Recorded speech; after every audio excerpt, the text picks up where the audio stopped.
Hello there and good Monday. Welcome. My name is Shane Olson and welcome to another Monday live stream here on the ZBrush channel. Today I'm going to be sculpting this guy from Ben Eblin. So welcome. Let's get to it. Now I really love, I just recently found Ben. He's an Australian based artist. And I just absolutely love his sense of 3D volumes, planes. It's just, I love it. So I've been talking to Ben and sitting in on some of his live streams, and yeah, I love talking to him. And hey, what's up, Mark? How you doing? How's the sound? Everything okay? Hey, Neil. Hello. Okay, so let's get started on this guy. I love the plane changes in his cheekbones. Can't wait to get that hopefully looking good. Hey, Brad. How you guys doing? Sounds good? Okay, good.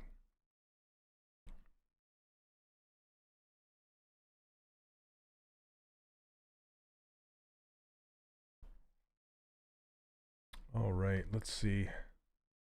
Let's get this. Oh, why isn't my mirroring turned on?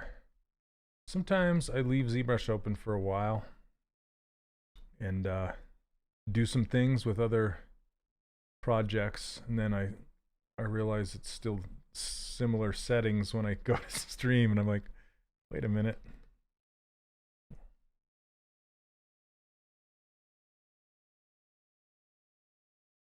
Got a really shallow jaw.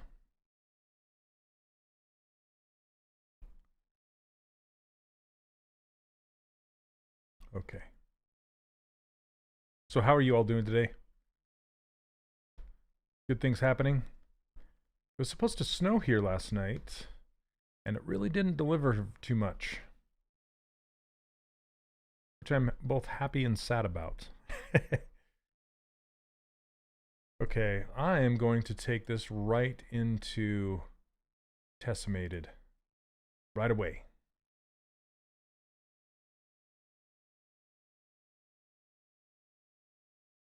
Let's just smooth it on out.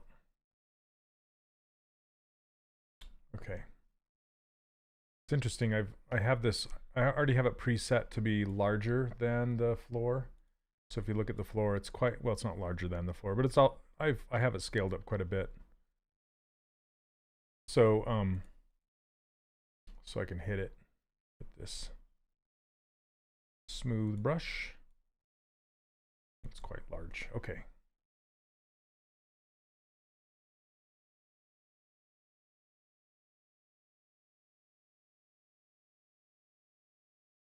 Squeeze that cranium down.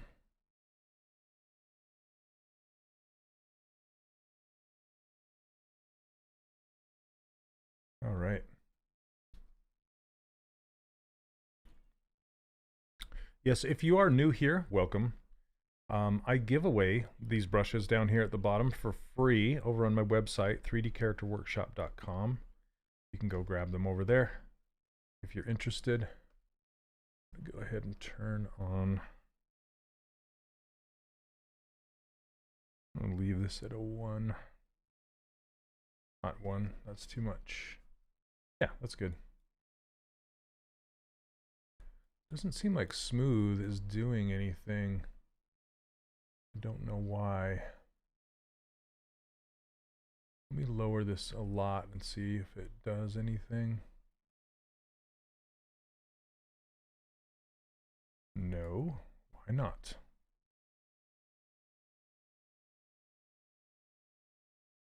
RGB's turned off.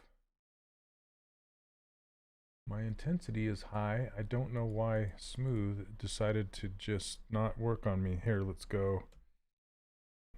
Let's open up some brushes here. I don't know what I was doing with my smooth brush to make it broken. Oh, you know what? Neil, you're right. So I'm actually using the Maxon version of ZBrush right now. So you're totally right. I probably do not have that. And I don't have my user interface going. So let's go.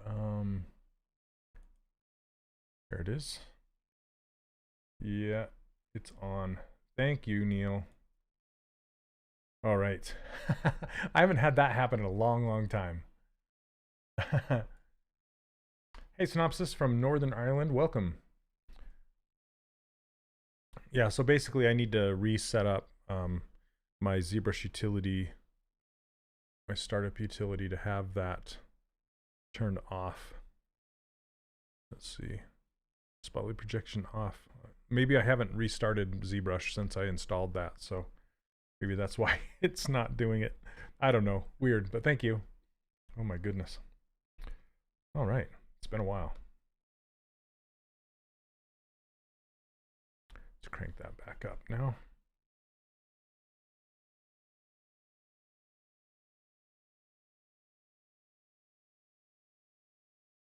Okay, this is going to be quite interesting with the cheekbones and stuff. I'm kind of debating whether I want to put this, see how he's basically made this its own separate piece. I might try and do that just for fun. See if I can get it to look like that.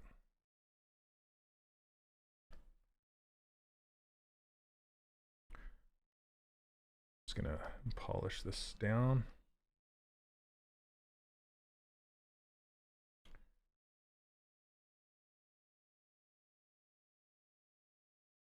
This 3D hand is just an overlay in OBS. And it's called Spud Arm. It's really fun. And this arm is just an arm that I made and rendered out and set up in Spud Arm. I'm really looking like Shane today. I am Shane today. Is the title correct? I hope so. I had Ian help me go in and change it.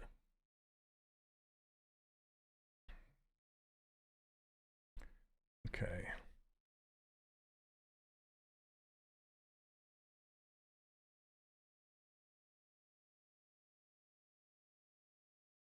I'm going to use H-Polish as well to make that eye cavity plane there.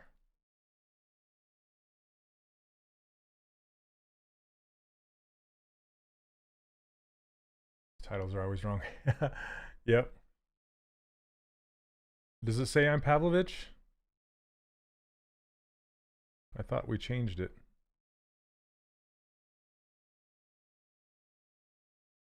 I hope we changed it.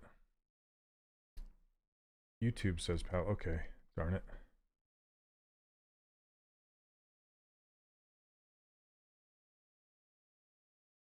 Well, could be worse, I guess.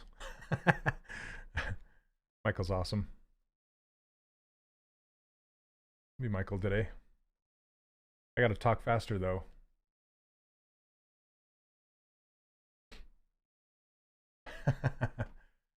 Twitch does too. Okay, gosh dang it.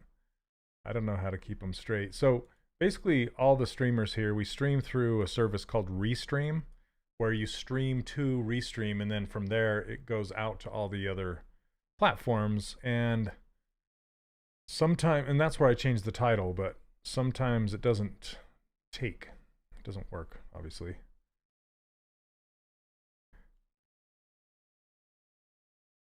I love H-Polish. It's so good. Yeah, let's watch it on double speed. Daniel, I am here. I am here. I am here. And welcome to the stream. Okay. So this is interesting.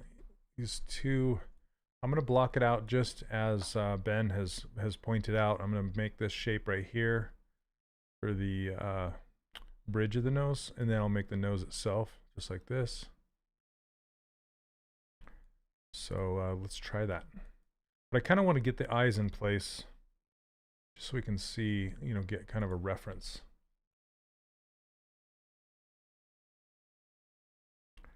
It's been a long time. I'm still streaming.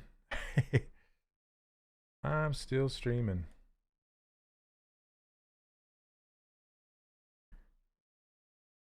Let's see, maybe I need to pull this eye cavity in quite a bit.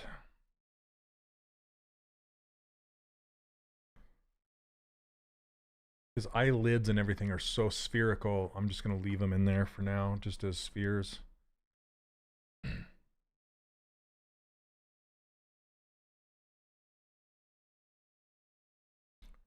Hey, Cricket, how are you? Hope you're doing well.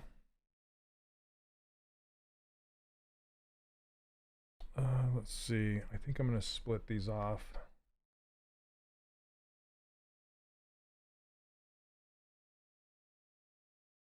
I know, I'm Pavlovich today. Decided to be Pavlovich.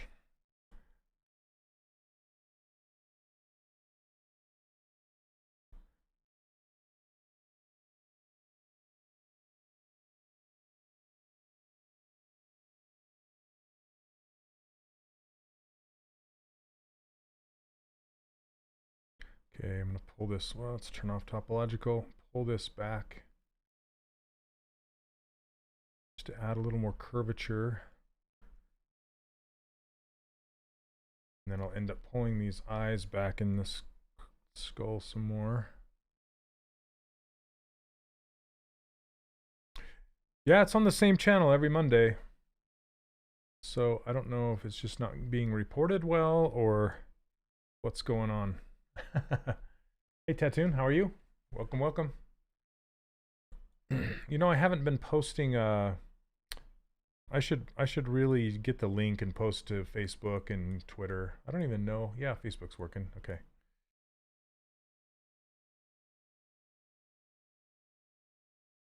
Sometimes Facebook doesn't work. Okay, let's grab a sphere. Even though this is, I mean, it should be a cube for this middle piece. I don't know why I always just use spheres. Oh, dang. Okay, guys, I'll be right back. One sec. Sorry.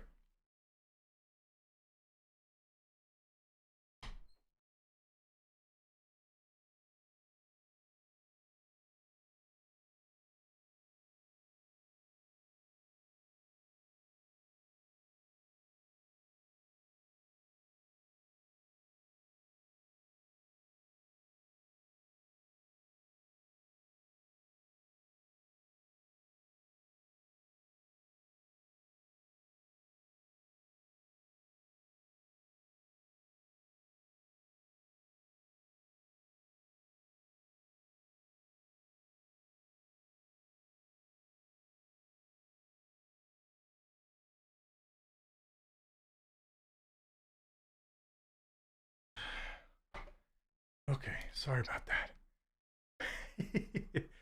Oh, goodness sakes. Somebody's at the doorbell and I had to answer it, and nobody's here to answer it but me.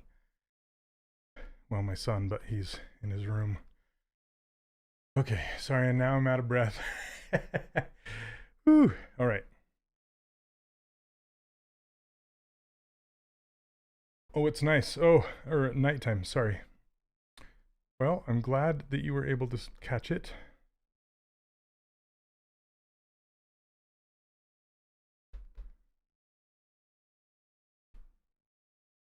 Goodness, okay. Totally out of breath now. Run upstairs.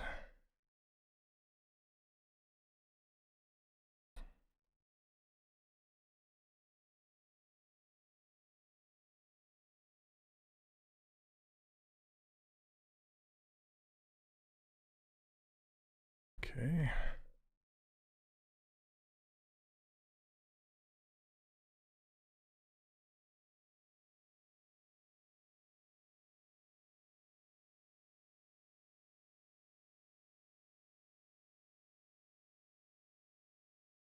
It's a little thicker than that, isn't it?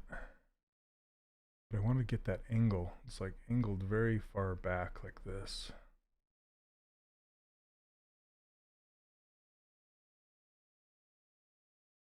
Interesting. Okay. Interesting shapes.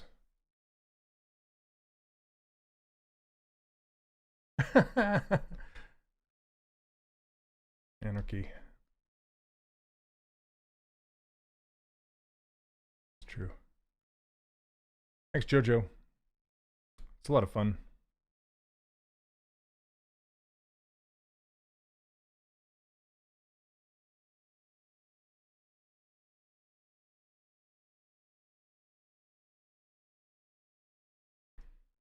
Okay. So I don't know that I would... I typically don't block in a piece like this. I just kind of work it.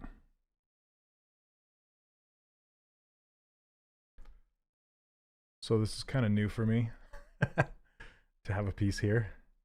That's okay. It's kind of fun. Try different things. Why it says Michael Workshop when it's Shane? Yeah, it's just sometimes the titles get messed up.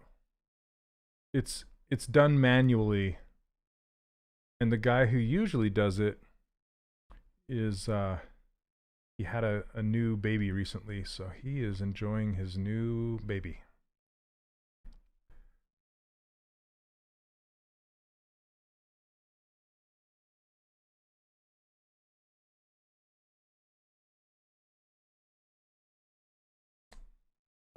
What do I think of the Wacom Mobile Pro 13?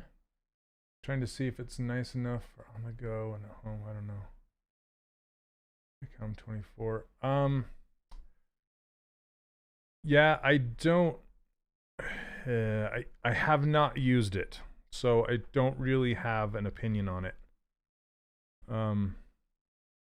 I've only played with it at like a. I think I played with that CTN or something like that. It was fine. I think it did what it needed to do, but I don't know that I would necessarily. I've purchased computers in the past for the sake of going mobile, you know, and it just turns out I never use them. I tend to just use my iPad or something, you know. And just sculpting on the go isn't really that realistic for me. Even though it sounds great, I end up not doing it, you know? But that's just me.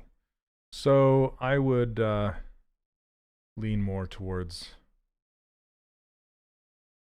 you know, just getting a tablet like I have or a Cintiq like I have. That's me. Yeah, a laptop's okay for sculpting, sure. I know a lot of people that use laptops. Okay, let's get this nose in here. He's looking noseless. You're awfully noseless. Am I using version 2023 is not out yet. I'm using 2022.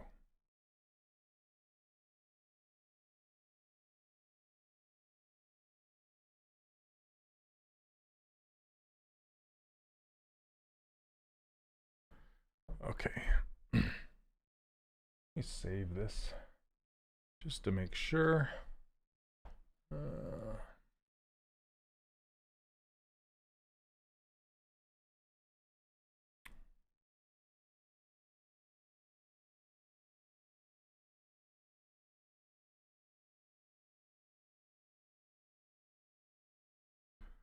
Okay, I can't spell.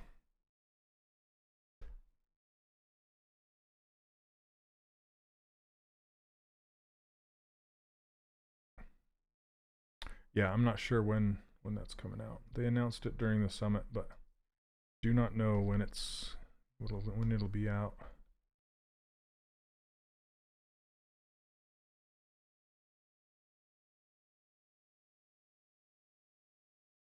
Colin, I am very, very excited. I cannot tell you how excited I am because I'm looking so forward to being able to render with a ray trace renderer right inside of the viewport, right here inside of ZBrush. I have so many models that I've done in the past that I would love to just bring back into ZBrush and render out, because it takes a lot of time and effort to bring your models into a third-party rendering package. It would just be super nice to just be able to hit render and, you know, have it work. Currently sculpting a T-Rex in ZBrush. Nice.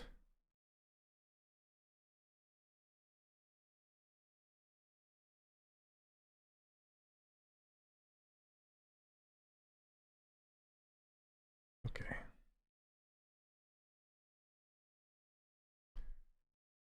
Did I miss any questions? Let me see.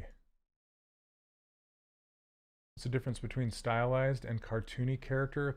They're the same thing to me. Stylized just means simplified, and designed, it's the same. And exaggeration of forms.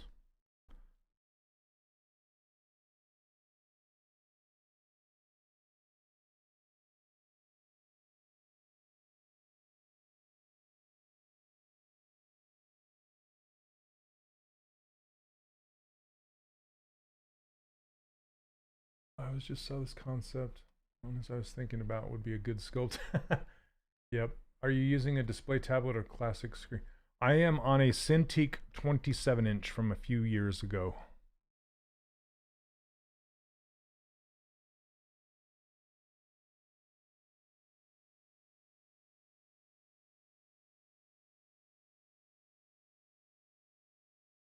Hey Kev, I'm doing well. Thank you for asking. Every day is a good day when you sculpt.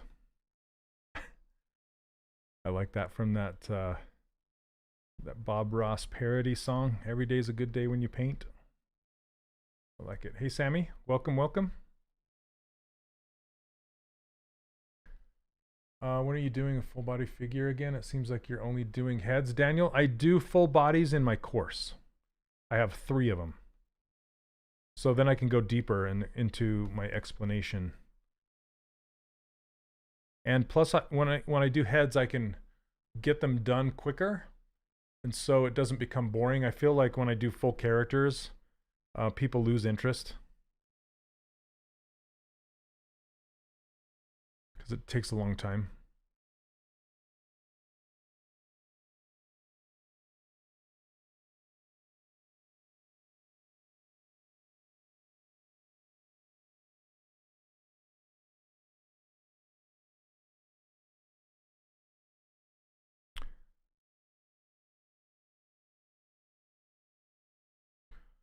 Okay. Now these pieces, kind of went detail with that nose for a minute, but that's all right. Okay, so I'm gonna block in these cheek shapes and see how that goes.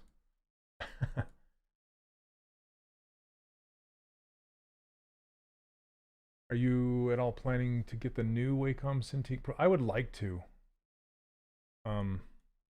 But I don't know if I can justify it, because this 27 that I have right now works just fine, so it's a lot of money to justify.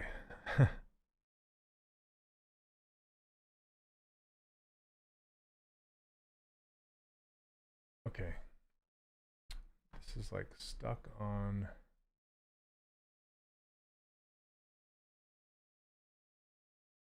There we go. It's just Cure song after Cure song. Not that the Cure is bad at all, but I had enough.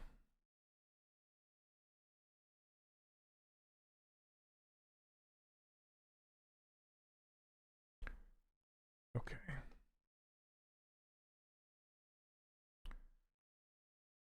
You ever made models or for movies or big scale productions? Movies, no. Big scale productions, yes. So I'm a game modeler. I come from games. I've worked in the game industry for about 23 years now. And I worked for Disney for 10 of those years. It's kind of what you see on the shelf back here. I worked on Disney Infinity, and I did a skin for Overwatch. Okay, what is going on?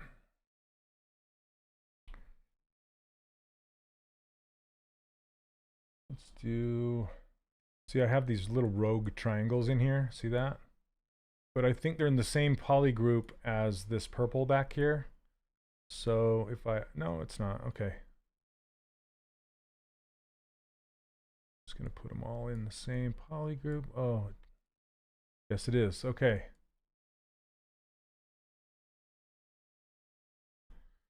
Let's do... And Neil, would you mind popping a link to my ArtStation up there? You guys can see what I do. What's the difference between game models and movie models? There are lots of differences. Mainly film models use subdivision surfaces where game models cannot because the game engine can't handle it. And then film models use displacement maps with those subdivision levels, and they use these things called UDIMs, which are the way you do your UVs, where you split the model up into large swatches of UVs. And typically with game models, you put the entire character into just a small handful of UV sets.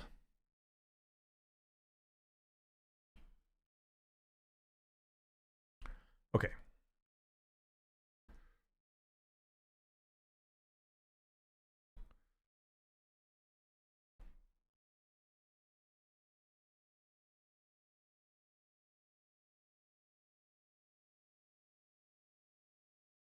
And then they can use much bigger textures. They can use cloth and hair simulation for film, where game characters typically do not. Again, because the game engine can't handle it.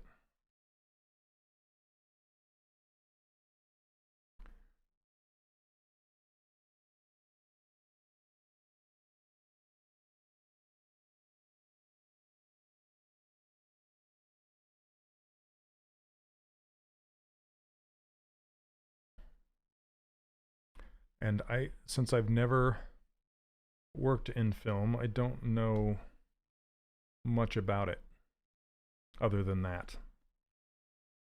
That's just from what I've heard and what people have said.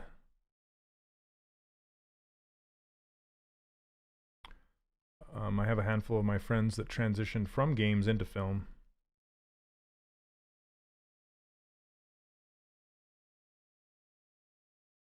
I'll lower this. There we go. That's better.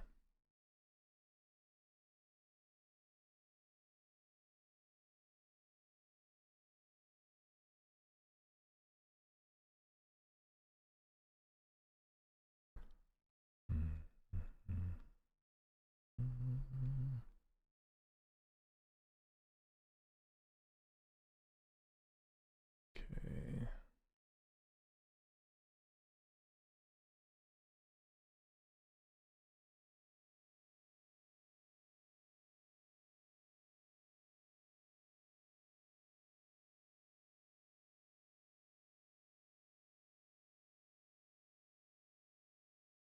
So what models are you all working on besides the T-Rex? Any fun projects?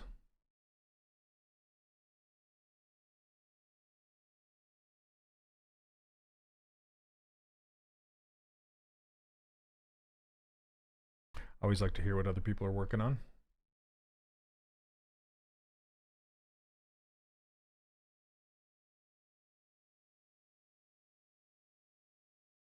Let's try and get these planes in here.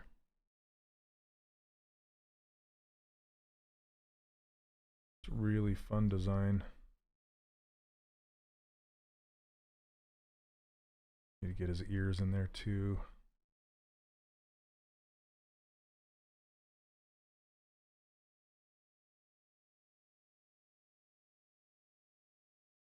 This H polish brush works based off of the camera angle and the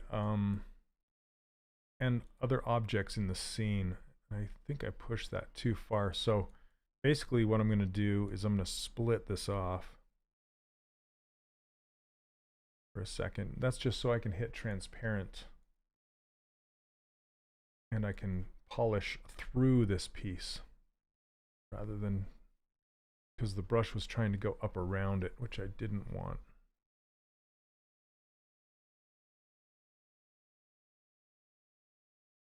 Ninja Hayabusa of Tecmo. Interesting. Cat by Matt Armstrong. I want to see that, Neil.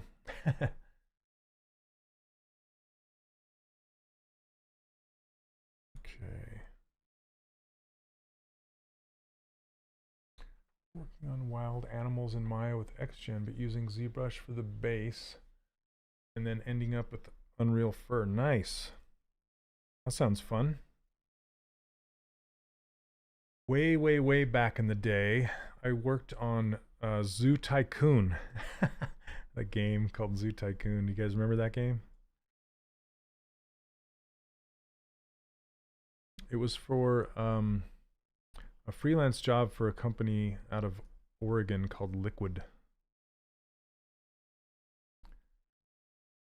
Modeling a concept of a mushroom dragon of Calandra. Nice.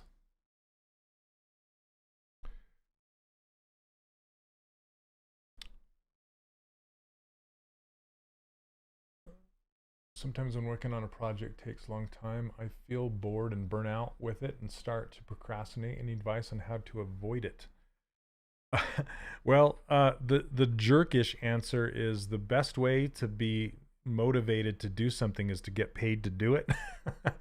But if you're doing it for yourself and you're not getting paid to do it, then what I usually do is make sure you're getting up and walking around. And you can have like a side project that you can go to and, you know, play with a little bit, some experimentation.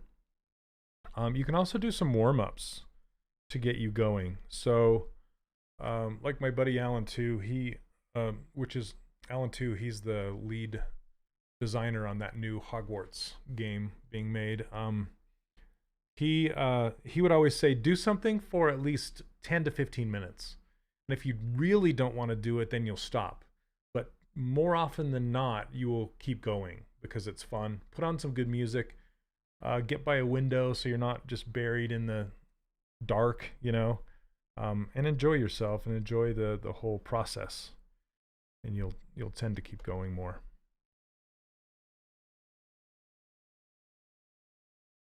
Also, I tend to look at other people's artwork to get myself motivated. Like I'll hit ArtStation or something, or Pinterest, just to kind of go, oh yeah, I love those shapes. Like for example, that's how I found Ben here. I'm just on I think he was on Twitter or Instagram or something. I'm just like, oh my gosh, look at those shapes, look at those planes, and it gets me motivated.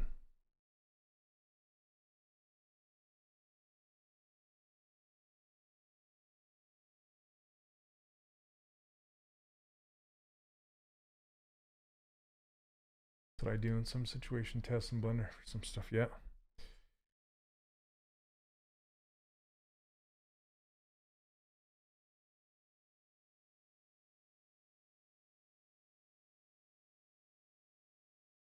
Okay.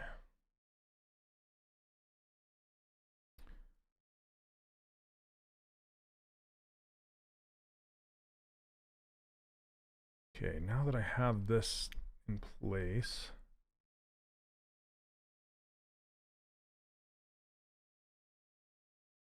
I'm gonna put his upper lip in here in a minute.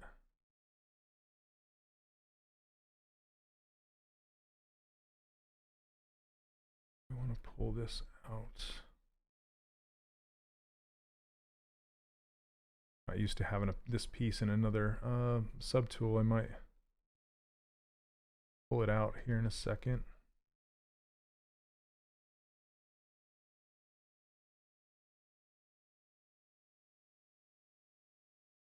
This is kind of the dangerous thing about using Dynamesh. I don't know of another word besides dangerous. Dangerous really isn't. It's not dangerous, but you can kind of get yourself into a hole because it's really easy when you're doing using dynamic topology to add some warbles, some not keep things smooth. So if you'll see, I'm constantly using my smooth brush to smooth all these warbles out. Because every time I make a move like this, it makes a warble.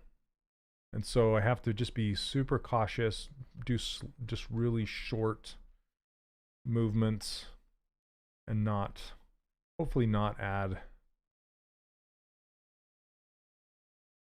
lots of warbles. Hey JMDo, how you doing? Welcome, welcome. Caught me live. Okay, let's get his upper lip in there.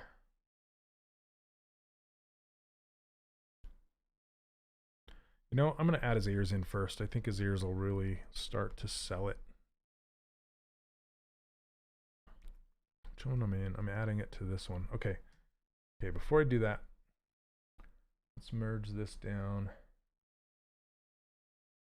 So it's part of the same thing. And then add the ears to this, but I'm going to save it first. Okay. Hey Irene, welcome, welcome. Did you work on the Baloo Infinity figure? I have not. I have your Olaf. My kids love it. Awesome.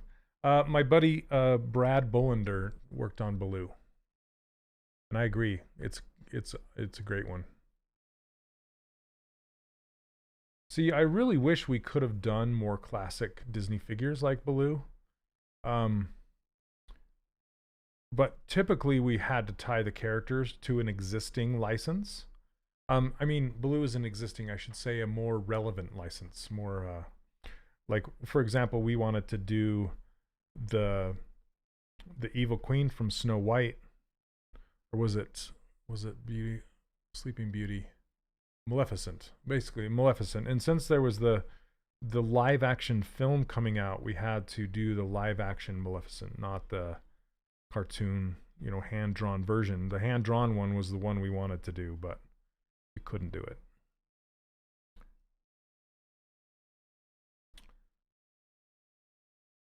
Oh, Thing from Addams Family. Yeah, yeah. I did Wednesday last Monday. So you can go check that one out. If you do a search on YouTube just for Shane Olson ZBrush, you'll find, well, you should find all of my past streams. And I've been streaming for, I want to say 5 years. It's been a long time. 4.5. How long has it been, Neil? I don't even know. It's been a long time. And I've loved every minute of it. It's great. It's addicting. Gives me a reason for sculpting, you know. It's because I teach, I have an online course called the 3D Character Workshop. That's what this logo is right here. And I'm usually doing stuff for my workshop, but once a week I stream on here. This is the official Maxon live streaming channel, Pixelogic Maxon. So it's been a while.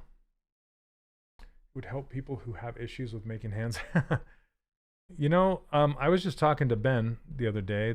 Ben is the artist that did this concept, and he also live streams.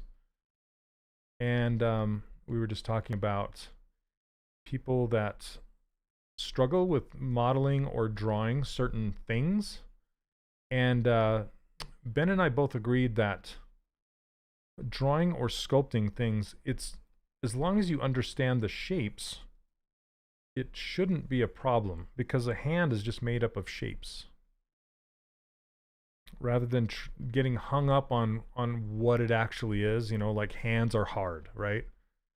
They're really not if you think about them in shapes.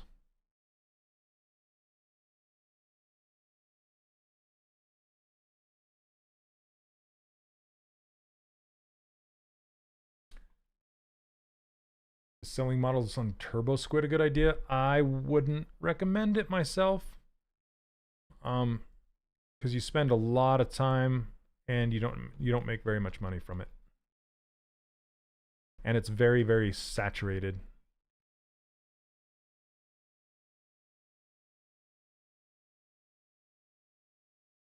So another thing you can do with drawing hands to get your mindset, just your head, because you're in your own head when you're having trouble drawing hands. So I would suggest turning them like upside down, so it doesn't look like a hand. It just looks like you're just drawing whatever, you know.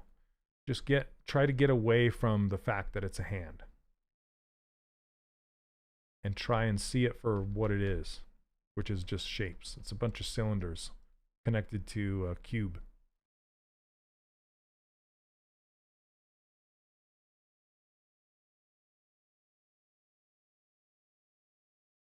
"5 years, 8 months, 2 days." Oh my gosh, I wasn't looking for that precise, but thank you. That's how long I've been streaming here on this channel. The problem is not looking at it enough? No, the problem is not seeing it for the shapes that it is. So, and it works with anything. As long as you can break something down into primitive shapes, then you can draw or sculpt anything. And once you realize that, that's when the power really sets in. And you realize like, oh my gosh, I could sculpt anything. And that's like the first week of my course is having people block out characters with primitive objects so they can start to see that everything is just made of primitive objects. I mean, Ben has broken it down right here, right? So he's basically saying that this area of the mouth right here is a sphere. This section right here is like a cube on its side. This section right here is a cube that's been kind of turned a little bit, you know, like, and the nose is just a trapezoid. Hey, what's up, Angry? How you doing?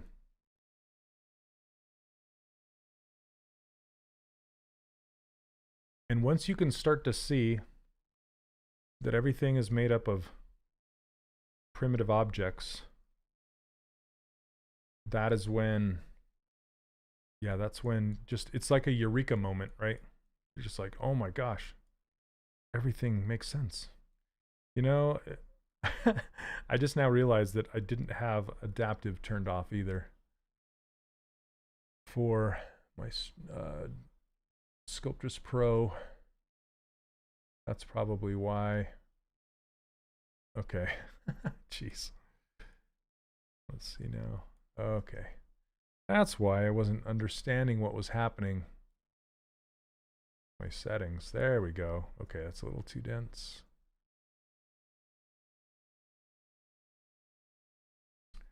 What do I do with hands now? Just break down. I just focus on each shape and react. Yep. Yeah, it's hard to, I mean, it's a good practice to do. It's easier said than done. I get it. But once you get it, then it becomes clear, you know. Yeah, Ben was just talking about how as soon as he realized that, it was just like he had a super eureka moment. And now he breaks all of his drawings down into 3D shapes like this, and it just makes his drawings so powerful and have so much volume and interest and shape.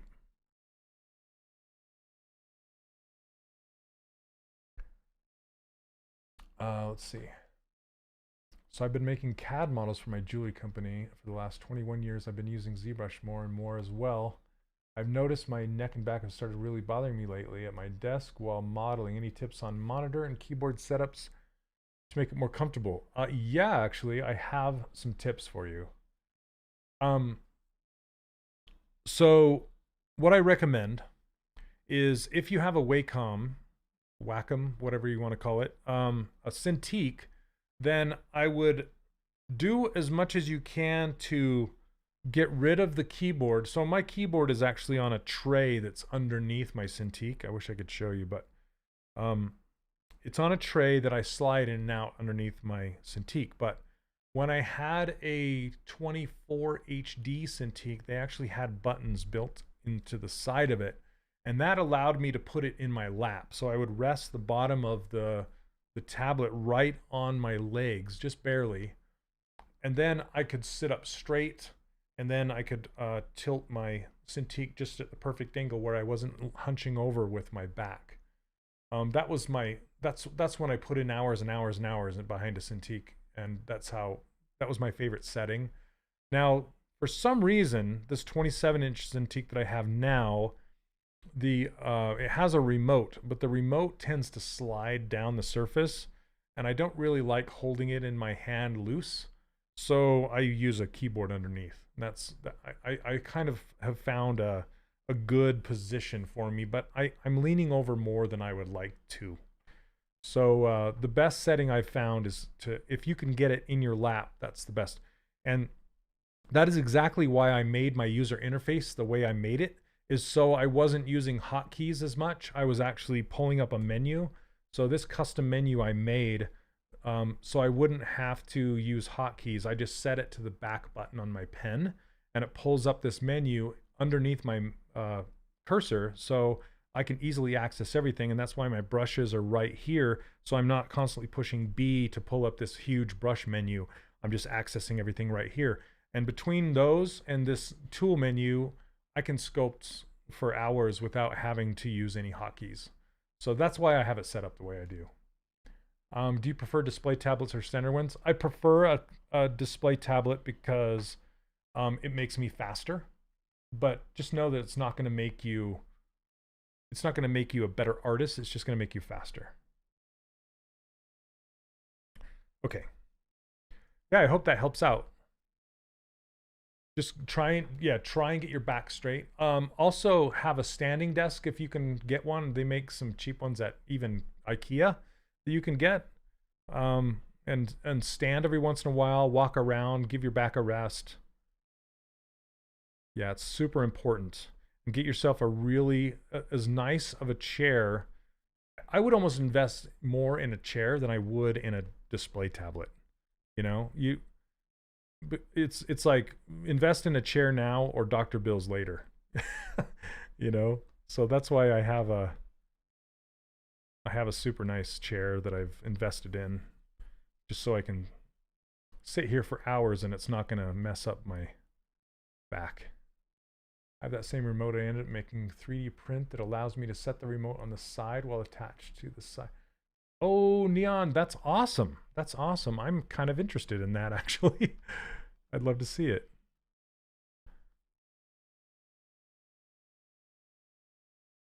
Okay.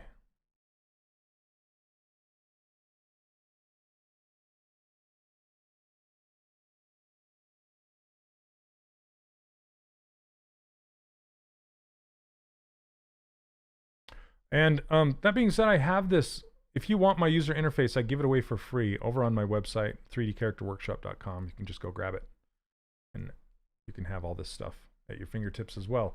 It's not set up as much for jewelry. And I wonder if, so Thomas he usually streams later on Monday nights. So, and he actually does jewelry with ZBrush. He might have his own user interface setup that you could utilize.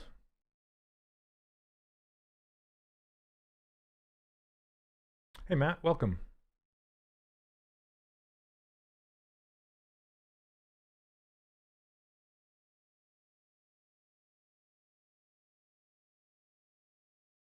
Okay.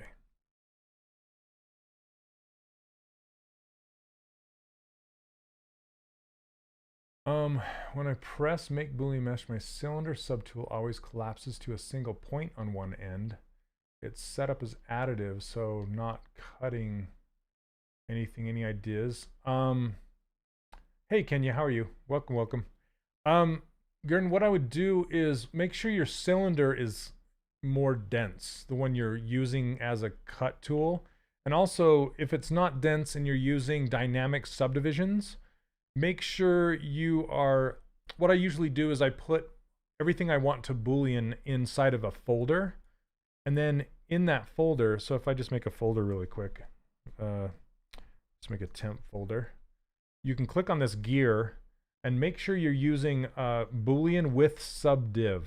And that will take your dynamic subdivisions into account when you actually subdivide. If not, then it's going to use the low resolution version of that cylinder to cut it out. And that's why it may be collapsing on you.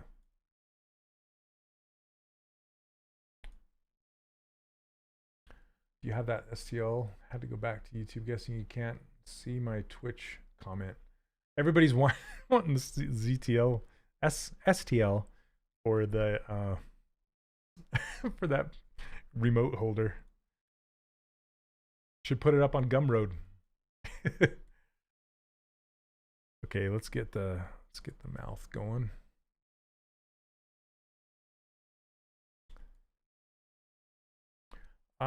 Do you think it's worth going to college to get an education in the field of 3D? I want to become a 3D artist. That's a tricky question.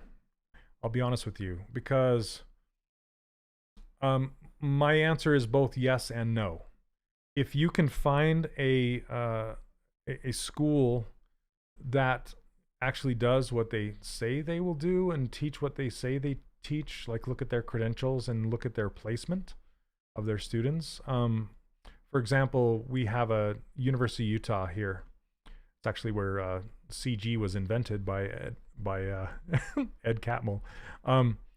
But they have a wonderful, wonderful game production course that you can take, and it's worth investing in and going to, especially if you're not very motivated to learn it yourself on your own. And that's the other asterisk, that's the caveat, is if you're motivated and you can learn on your own, then you can try courses like my course. I have a course called the 3D Character Workshop, and I take you from start to finish and I walk you through the entire character making process. But that being said, you have to be a self-motivated person to learn it and execute it and do it well in order, because I have lots of students that have gotten jobs in the industry, but you have to be self-motivated to do it, you know. Otherwise, I recommend going to a school to do that. And the second part of that is networking. A lot of times the people you're going to school with become your friends and allies in the field later on. And it's good to network with those people.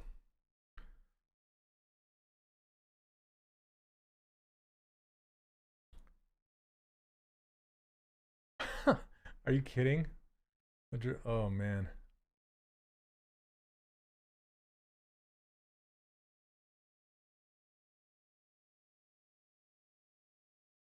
That's not, yeah, I would ask for a refund if that's the case.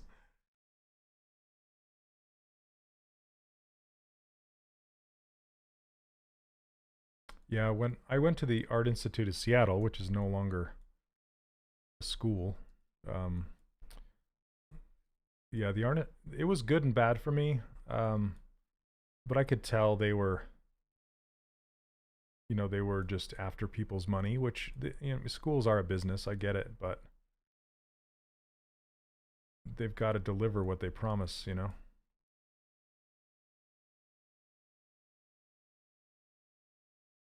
Thanks, Brad.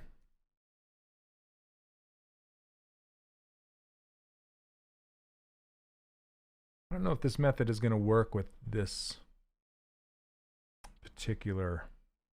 I think I'm going to not do it this way this time.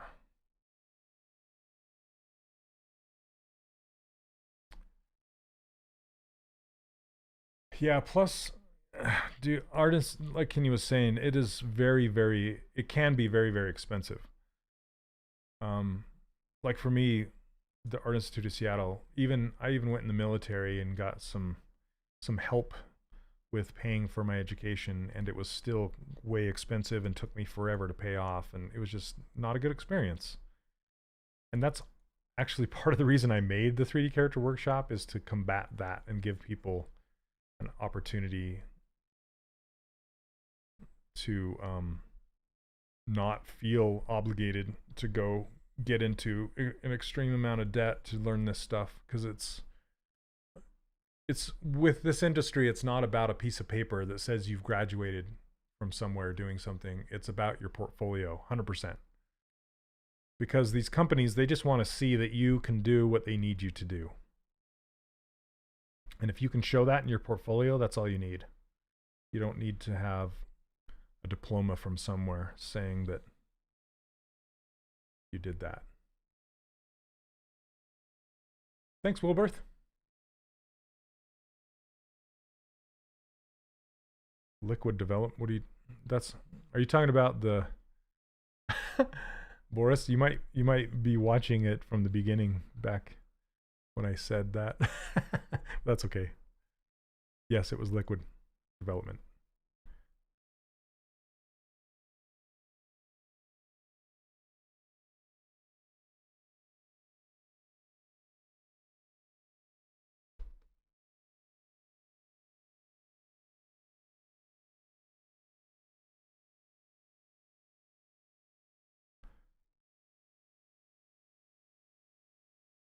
Yeah, I did a whole bunch of stuff with them. I did an animation for an Aliens game for Gearbox that they worked on. Guild Wars 1. I did some characters for that. Man, that's been a long time ago. He'd look fun. Yeah, he kind of looks like he has a mustache, right? I can Control H to hide. Thanks to Cricket for showing me that. If you're still here, Sarah, thank you for that. I didn't know that for the longest time. Control H will hide your mask. Right after I got done saying I don't use hotkeys. Sometimes I do. The hotkeys I do use are Control, Shift, and Alt. Pretty much. Sometimes I'll use C, as in cat, to eyedrop colors. Sometimes I'll dig into the brush menu with B, but not often. Okay, I'm going to clear that mask and I'm going to push this up.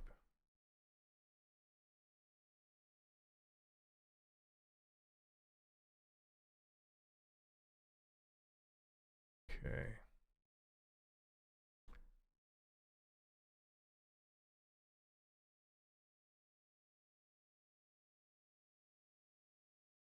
And they figured out because Photoshop has the same thing. You just tried it.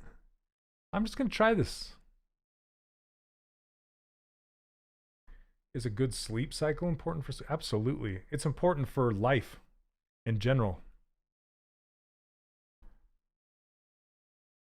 Yes, sleep is super important.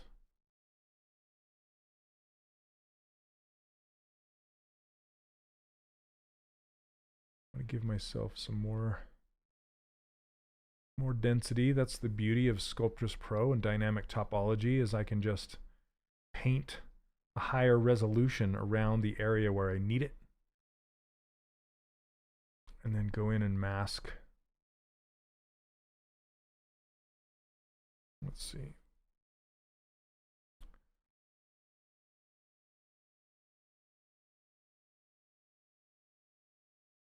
That guy looks sad. Oh, he does kind of look sad.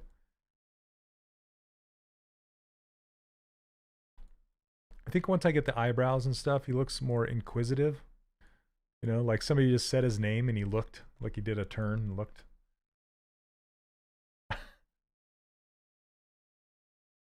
Someone that suffered from sleep issues early this year. Yes, sleep is vital. Absolutely. Vital, vital, vital. Vital for everything. At least 8 hours. If you can wake up on your own without having to use an alarm clock, that's the best, but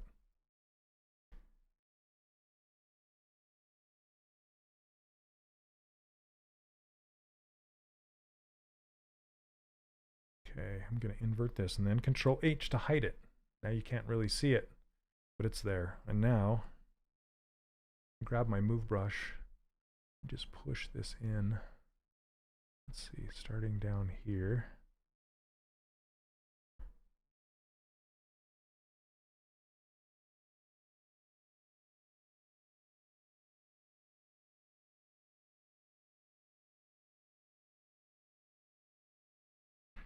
Yeah, sometimes when I'm working in the game industry and you have to do crunch time, sleep becomes a commodity.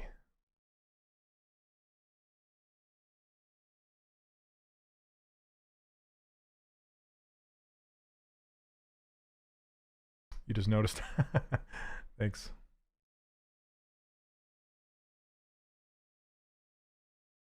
Crank this up.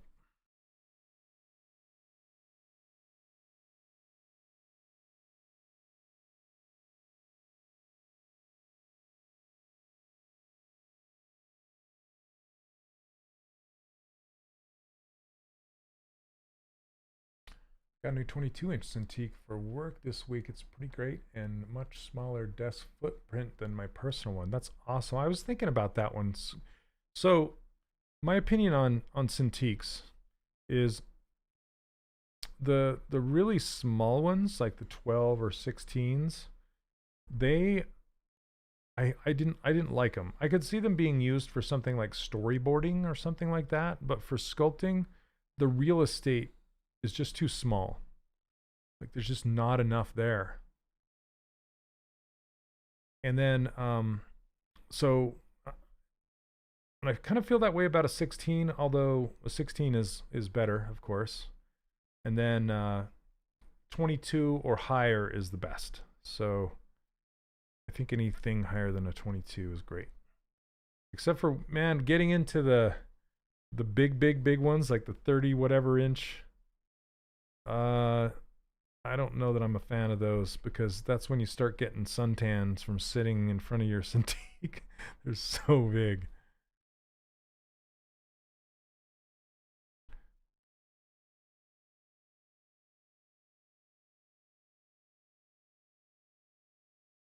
So I don't think I would go. And the one I have right now, it's a 27, and I feel like it's too big for my desk. I mean, it's so big that it made my desk bow. And so I had to get a new top to my desk that would hold it. I had to get one of those thick pieces of countertop. This is for my desktop. The screen is 28 inch, and I have to sit at least 70 centimeters away. Yep. I'm 1 year into sculpting, still working on basics. Should I need to work on finishing the whole characters? That's completely up to you and your skill level.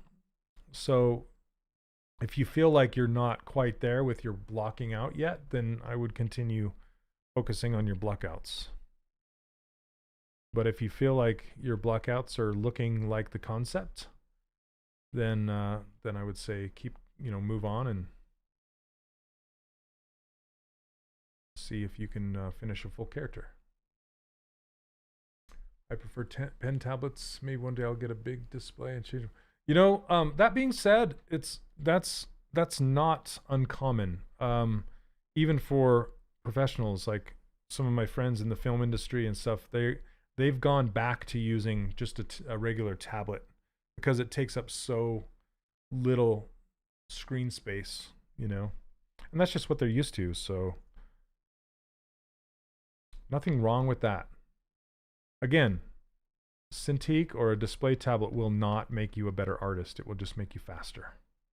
And that's even debatable. It's definitely more of a luxury than anything. And don't feel like if you don't have a pen tablet, you can't be a good sculpting artist. And that's completely wrong and false. I guess wrong is false. That's saying the same thing. Completely false. So don't have FOMO about not having a pen tablet or a display tablet, okay? Please. I want you to say it with me. You do not need a pen tab, or I keep saying pen tablet, a display tablet to be a better artist. it's not true. Weird like moving mouse random place. I've never used an XP pen. I've only used Wacom products. Just not for any reason. Just that's just what I've had. Let's see. Any tips on baking sharp, high detail normals in ZBrush? I shouldn't say this on the official Maxon channel, but I don't bake my normals in ZBrush. I take it elsewhere. And the only reason why, if you're baking from one subtool down to the low resolution mesh of that same subtool, it works great. But most of the time, I'm baking multiple high resolution objects to one low resolution object, and that is completely impossible to do inside of ZBrush. So that's the main reason that I don't bake inside of ZBrush. I usually take it to just other programs. Let's see. Wish I could find how to fix my mouse with my some sites clicking pictures. Yeah, I don't know. I have no idea. I wish I could give you an answer. I have no idea why it doesn't. Look into what is it called? Ink, Windows Ink, like INK, and maybe turn that off and see if it helps.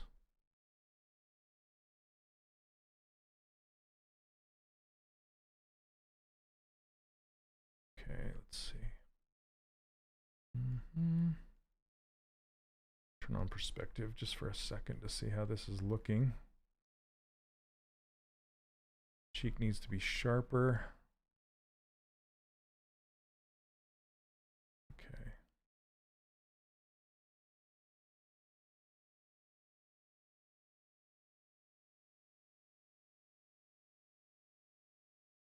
I like my XP pen too, but you know, one of my XP pen acts weird whenever it connected it. Auto moves mouse. Or did you switch over? Are you the same person? Just switching over to YouTube? I don't know. Yeah, sorry, I don't have an answer for you.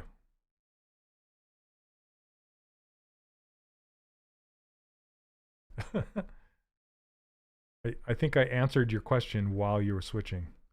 I said look into Windows Ink, INK, and see if that fixes your problem, but I have no idea because I don't use XP Pen. Sorry. Okay.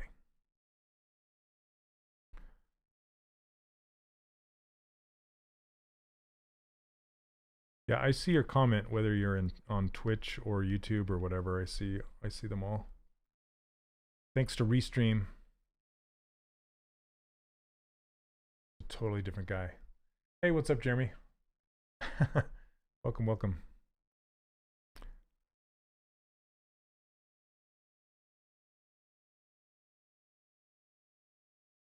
What is this? I have some kind of a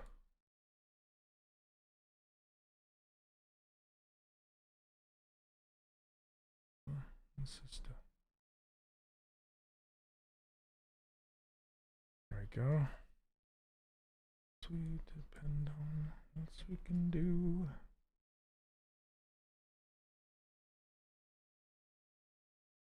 Do I have any Erasure fans in the house? It's like my guilty pleasure. 80s synth.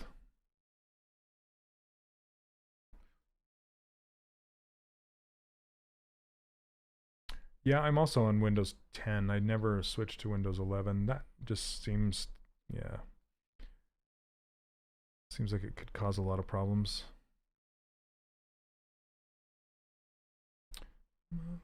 System. Oh, never mind. Us together.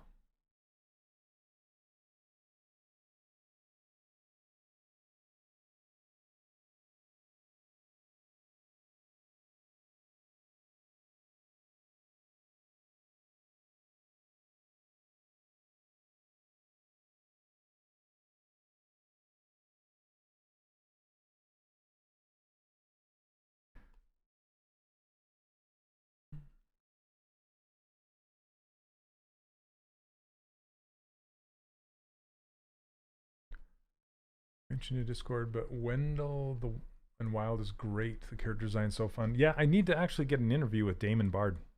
Damon Bard helped a lot on that property. He's a traditional sculptor. That I know he's a traditional sculptor, but he also does some ZBrush stuff too. It would be a good interview, especially right now. He's been posting a lot of his work that you can find actually, Sarah, on his, it's on his Facebook or something.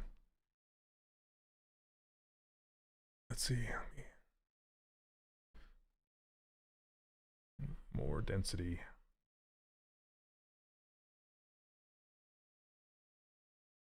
And it's Damon, D-A-M-O-N, Bard, B-A-R-D. Really good stuff if you want to see more of it. Somebody's asking if I play games, and what I'm playing right now is Grounded by Obsidian Entertainment, which is just a phenomenal game. I love it. It's like Honey, I Shrunk the Kids. I'm playing that quite a bit. It's like a survival. It's almost a horror game.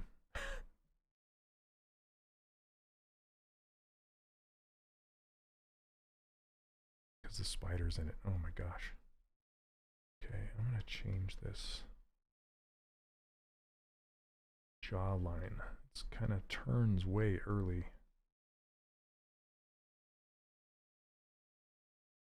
He still does maquette sculpts. Yeah, he does. Uh-huh.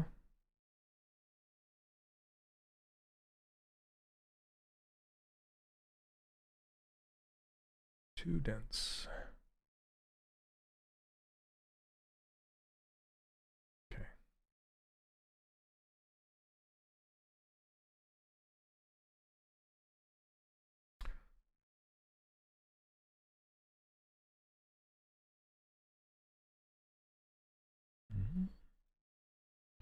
Let me turn the corners of his mouth up a little bit, so he's not so sad. And let's get his eyes cut in. Question I'm thinking about buying a Wake Up Cintiq. We just talked about Cintiqs for about an hour before you showed up. I'm working on a regular Bamboo M. I don't know if it's worth it. What advantages have you found for yourself? Yeah, we just had this conversation. But I'll give you the short version. So just get whatever you can afford, and a Cintiq or a better tablet is not going to make you a better artist. That's it in a nutshell. If your Bamboo is working for you, then keep using it, unless you just absolutely need, like, you feel like you need something better. And it's when I say better, all I mean is it's going to make you faster, not a better artist.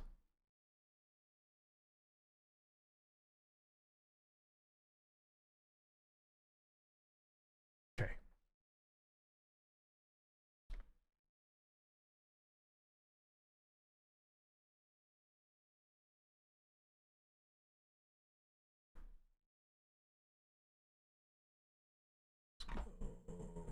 Here.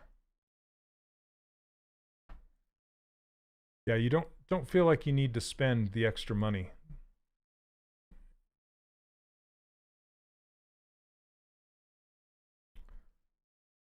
Just promise me you won't try and sculpt with a mouse, that's all.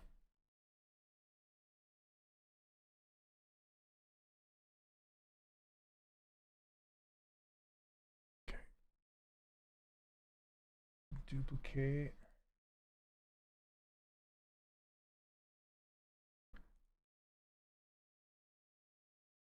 Have you or will you ever work with Sideshow to create collectible figure? I don't know. I don't think so. I have a lot of friends that work there, and I've thought about it in the past. I don't, honestly, I don't know that they'd have me, for one. But if they would, then I think it would be really fun.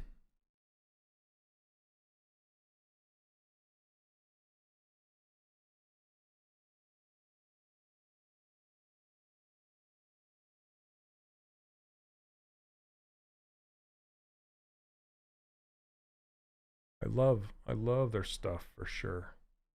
Huge fan. I'm friends with Dave Igo, which he used to work for Sideshow back in the day. He moved on to doing kind of his own thing.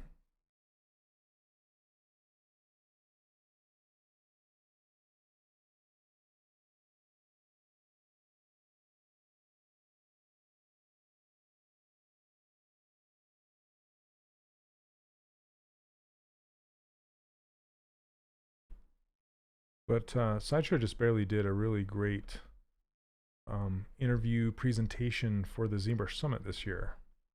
So if you haven't watched that, I would suggest you take a look. Ian, one of the people from Maxon, was able to actually visit their studio, which I've never seen their studio before, and it's really interesting. So if you'd like to go check that out.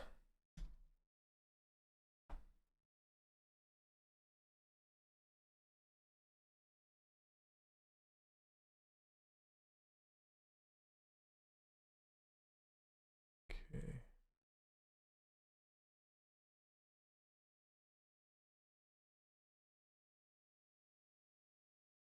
Hey Kai Short, yep. Thanks, Neil. Neil just posted a link to my, well, it's just ArtStation and then Shane Olson with an O-N at the end.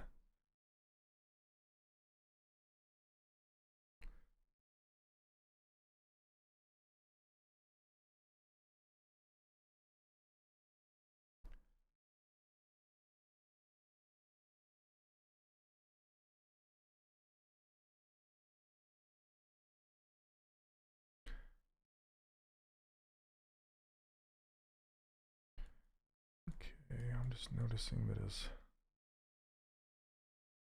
head slopes way faster than that.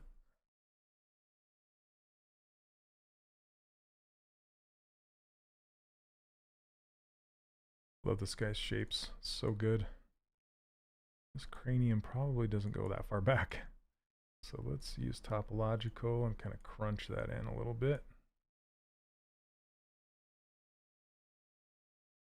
That's better.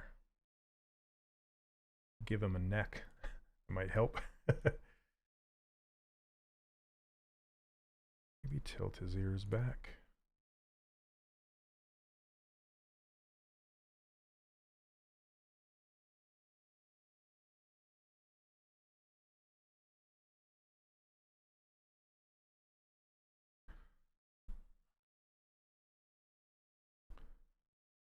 Let's see, let's turn off Sculptress.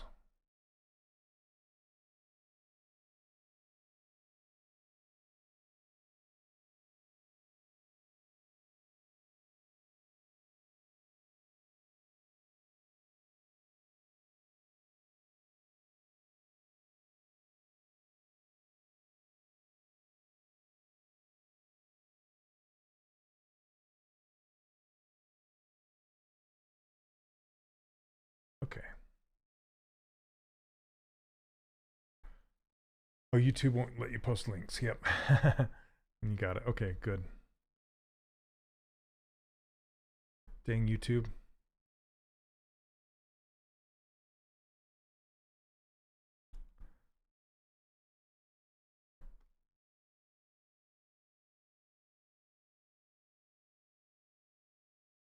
There we go.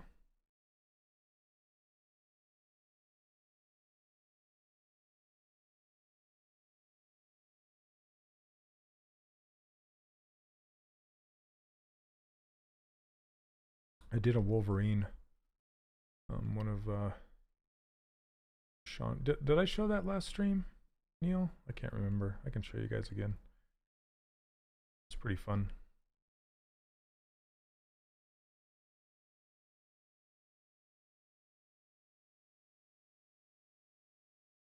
This looks like a Muppet.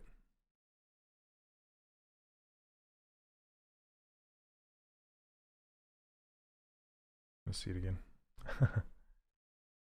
This is something I'm really looking forward to rendering inside of Redshift when it becomes available. Oops, I didn't mean to do that.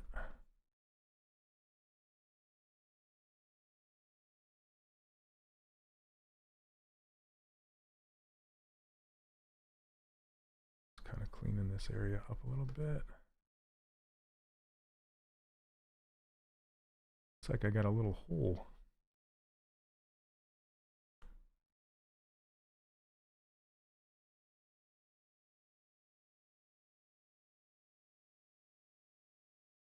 Weird.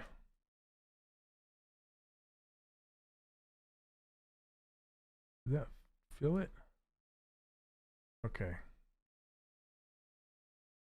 Sometimes you need to, if you're working in Sculptress, well, I just turned on dynamic. That's probably why. Yeah, if you're ever working in Sculptress and it starts to slow way down, like you just feel it like lagging quite a bit. First of all, check and make sure dynamic is turned off, because dynamic subdivisions do not work well with Sculptress Pro. And the second thing is you might be a bit too dense. We're only sitting at about almost 300,000 polygons. I mean, that's a lot, but it's not crazy. But if you were to get crazy, you can always decimate this, and you can still continue to use Sculptress Pro even though it's decimated, and you can just use that. It's under Z plugins, under Decimation Master, and it has these kind of presets. So again, we're sitting at 296,000. So we can go down to maybe 150,000. So I'm going to click on that button. It's kind of a preset, and it will go calculate everything and then decimate it and reduce the poly count on everything but keep the detail. It will get rid of your poly groups. So you'll need to go back in and do a auto groups and then a mirror and weld, and then you'll be back in business. And you should have a lot better performance out of that. And it will get rid of your poly paint as well, unless you check the box to say keep poly paint. I believe that's an option. Let's see. It's funny about almost not to sculpt with a mouse. I have a friend who is a character artist and she uses a mouse. Yeah, that's she said that she is uncomfortable on a tablet, and at the same time she sculpts quite well. It's completely possible, but you're essentially slowing yourself down by going up to Z intensity all the time. So I'm just going to give you an example of what you cannot do with a mouse. You just cannot. Okay, so, and I mean, you can use the move brush and move stuff with your mouse all day long, and that's totally fine. But if you want to go from soft to hard to soft again, you can't do that with a mouse, because a mouse is a button, and it's either 0 or 100%. It's either off or it's on, right? You can't get nice. So if I were to do this, let me turn on. Let's turn this up a little bit. I'm just going to give myself some resolution so I can show you. But essentially, like going from thin to thick to thin again. I mean, you can't do that with a mouse. It's impossible. So like if I try to do that with a mouse, it's like 100%. So you can't stop it and feather it out and be thin. So anyway, that's why I say you don't, try not to sculpt with a mouse, because you're locking yourself away from possibilities. And if you're comfortable with it and that's what you want to use, then that's what you're going to use. But I'm just giving you my advice and the reason why. Hello, welcome to the stream.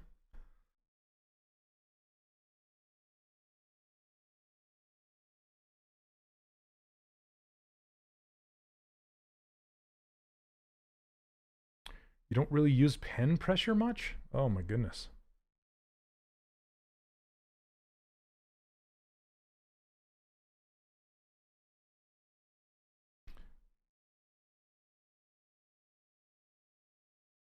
Yeah, for example, if I want to pinch this edge along here, but I want to be super subtle about it.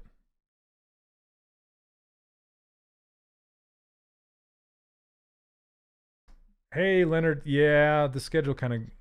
It was my fault, though. I didn't sign up to stream in December. It's fixed now, but yeah. How are you?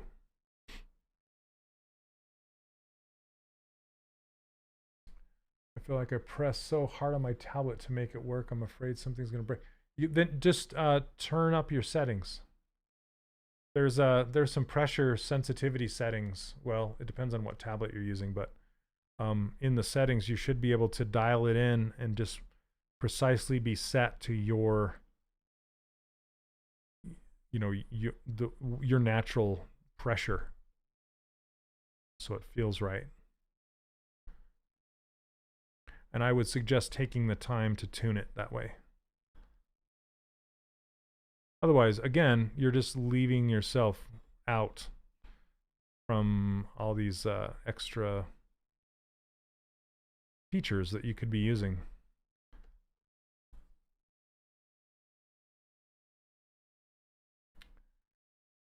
I tried to convince her the same thing, that it's impossible to control the force of pressing, but some people cannot be persuaded. Yep. They'll just take longer to do the same job. That's fine.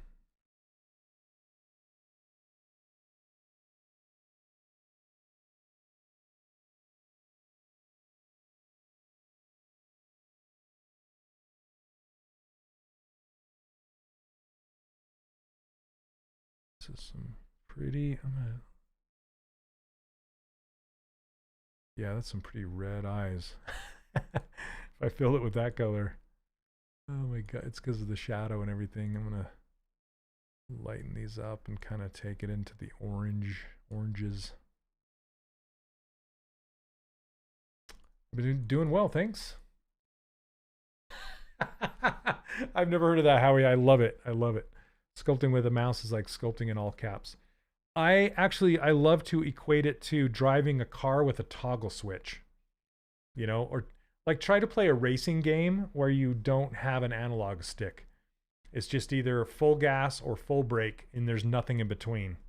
That's what I feel like when I'm sculpting with a mouse.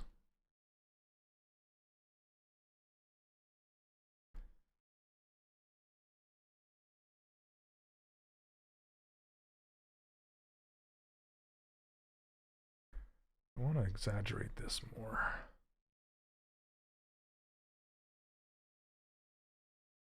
It's inspiring to see your work looks different from other sculptors. Are you doing that for the uniqueness of it, or is what you love? Like, are you talking about blocking out with primitive shapes? I do it this way so I can understand what's happening with my forms. Cricket, that's awesome.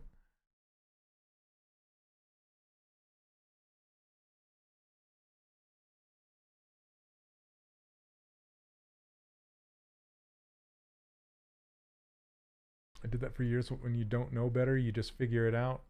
Don't anymore. Yeah. Are you talking about sculpting with a mouse?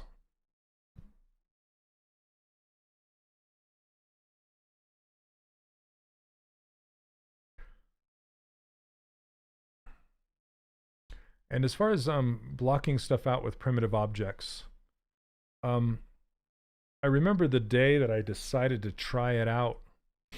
It was towards the end of Disney Infinity 3.0, and I was just thinking, because I would check out Preston Blair books when I was in school, because I was studying to be an animator. And he has some character design books, and he would use primitive objects to make the characters stay on model, or help them stay on model. And I looked at those and I'm like, you know, because coming from traditional sculpting, traditional meaning box modeling, like polygonal modeling, you tend to just start with a box and model the whole thing, right? That's the way it's always been done. But with the advent of ZBrush, it's more like traditional clay where you can take globs of clay, roll them up, and stick them together, right? So just with Preston Blair's workflow in my mind, I gave it a try and it worked. Which is really interesting because now everybody's doing it. Like if you look on ArtStation, it's full of blockouts, you know, primitive blockouts. That's cool. People sell their blockouts. I don't sell my blockouts because I want people to learn how to make their own blockouts. If I gave it to you, it'd be like a shortcut cheat and you don't learn anything from it. So I totally could sell them, but I choose not to for that reason. So if you want to learn how to do it, I sell my course. It's called the 3D Character Workshop. I teach you how to block out characters in it, including stylized anatomy. Where's Echo when you need him? What do you, let's see. I'm talking your ArtStation arts. What did you say earlier? George Zaki has probably made a solid living on his... Yeah, I agree. He does it so well. He does it so well.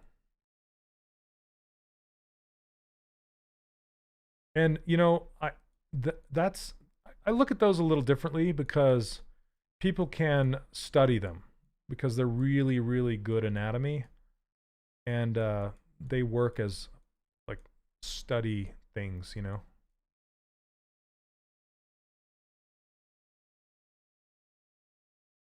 Okay. I want to crease these and subdivide them. But let's do keep groups. I'll turn this to 1. Let's do crease, polygroups, crease level 2. Keep creases, go. That's pretty high. Let's do 0.3. George's muscle blockouts are no joke. Absolutely. Okay, that's a little... I think that'll work, actually.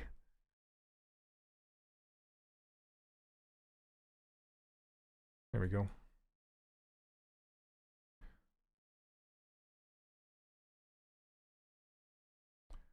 How do you put the stylus on the screen that mimics what you... it's just an overlay in OBS called Spud Arm. It's a model that I made and rendered and then I set up in there.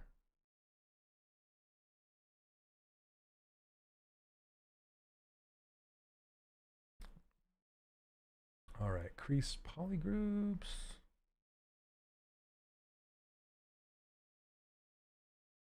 Keep groups, keep creases. Turn this down. 0.3 was it?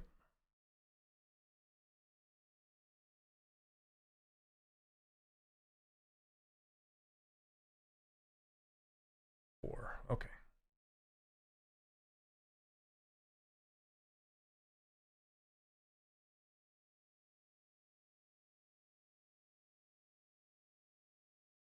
So if you don't know what we're talking about, let me just show you here. George is one of my students from Egypt.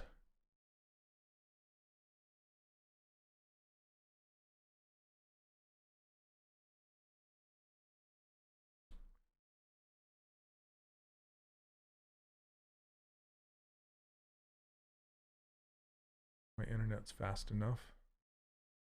Come on, George. Instagram's being super slow. There we go. George. Yeah, check these out. These are great.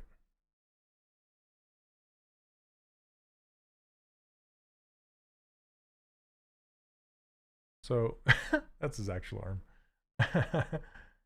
Yeah, see, check these out. These are really, really great study guides as far as like stylized anatomy. Very good.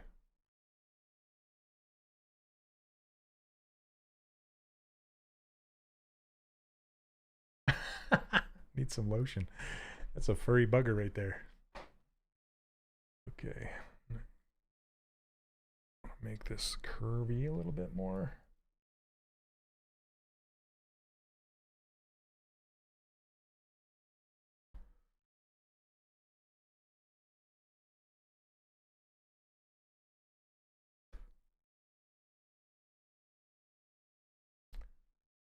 Thanks, Neil. This is an interesting... It's like this divot here. I love how Ben actually drew the shadows of these lines coming down his face. That's funny. I didn't even notice that till just now. This is even pointier than this.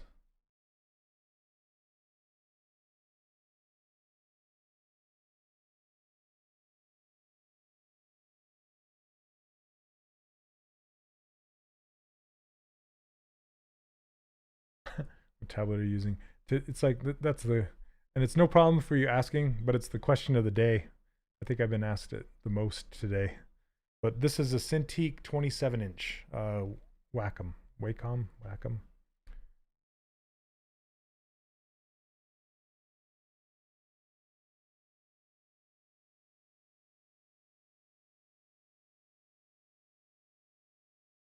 Okay, let's see.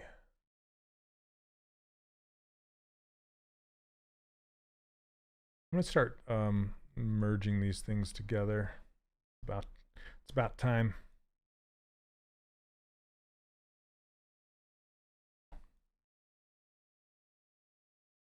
Okay, let's save it first.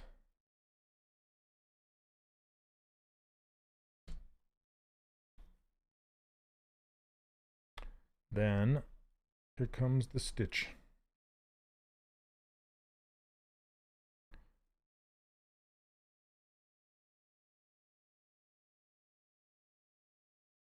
Remesh by union is how I stitch these things together. Whack 'em, yeah. Okay. Now we are stitched. Symmetry is on, and we can start smoothing this stuff together. For example, let's see how dense this is. It's a little too dense.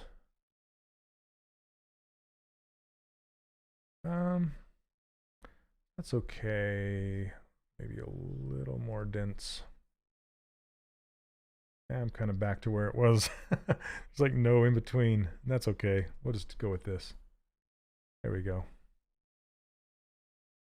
Actually saves our files, I know. Man, I got in trouble with that just a little while ago. I'm like, oh man, I just lost a bunch of crap.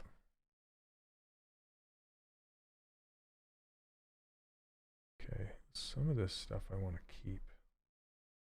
Sometimes I'll smooth it and then I'll put the creases back in. I don't know how good of an idea that is.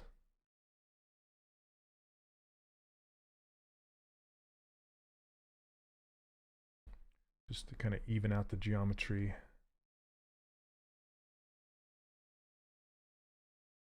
I want this to be a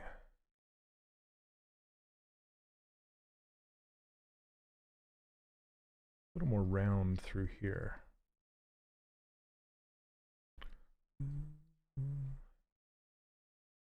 Hey, Joe. Oh my goodness.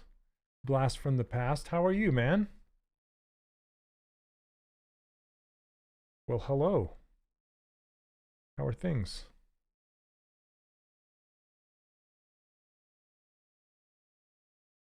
I worked with Joe at Disney for a long time.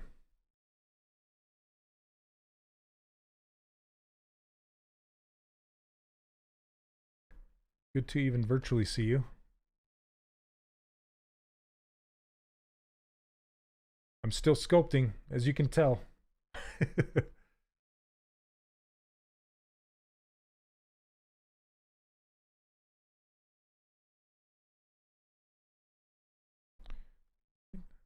you do.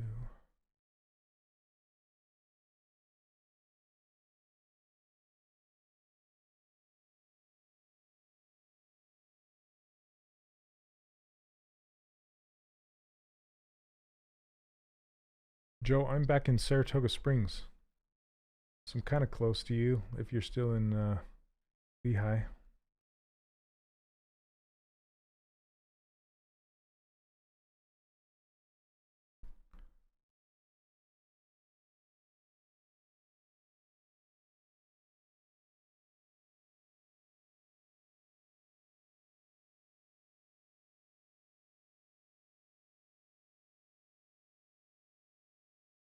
Kind of want to push this down.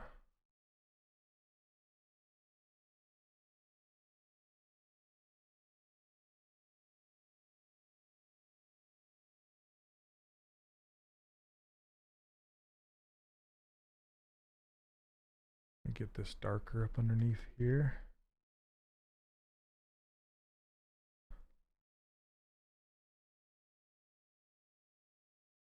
I'm surprised I haven't gotten what kind of brush do you use this today. Gotta go. Well, thanks for dropping by, man. Still in SLC under NDA, yep. Nice, nice. Well, thanks for dropping by. Take care.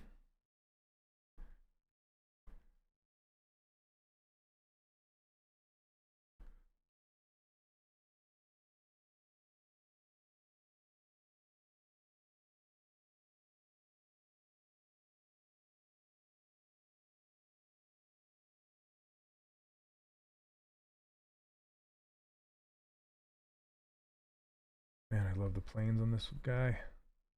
So fun.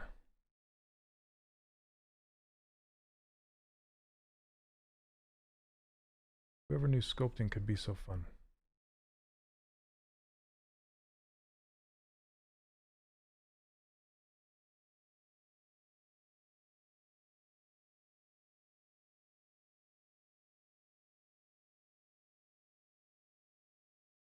Okay, back here I can go lower. So yeah, I'm just adding all this information that doesn't need to be there.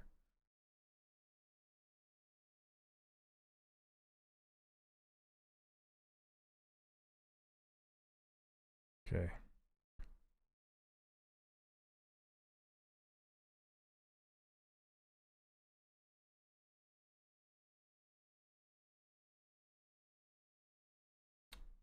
No one has used the word be. Yeah, well, I saw one, but it wasn't like a straight up ask. It was more like, I do this there.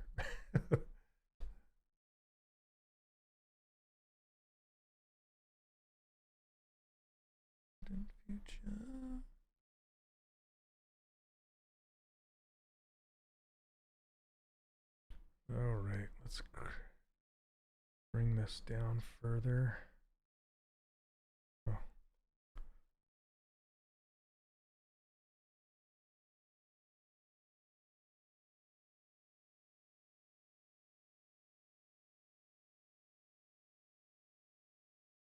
Just want to close these eyes down a little bit more.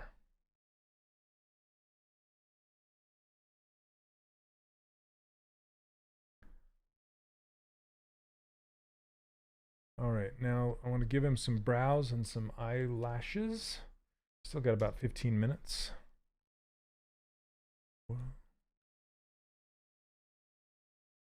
So let's turn him to the side.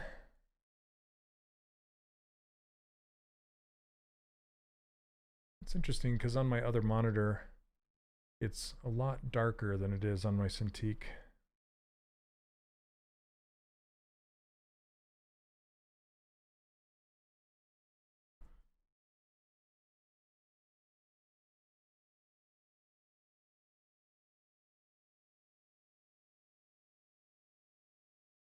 Didn't like how that was curling underneath there. Okay. So I'm just going to run a line across here with this topology brush. I just like to run a dark line right along here.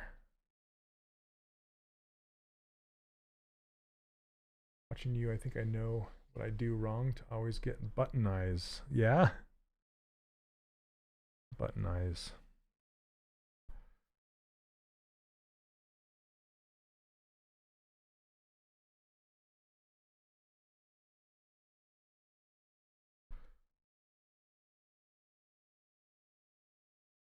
Okay. Go, and then split. Unmask points. Purple. Interesting. Look at that. Purple, purple. In the light is purple. What about down here? Let's try it. Yeah, not bad. Okay. Complementary to that orange. And then we'll just tune it into shape.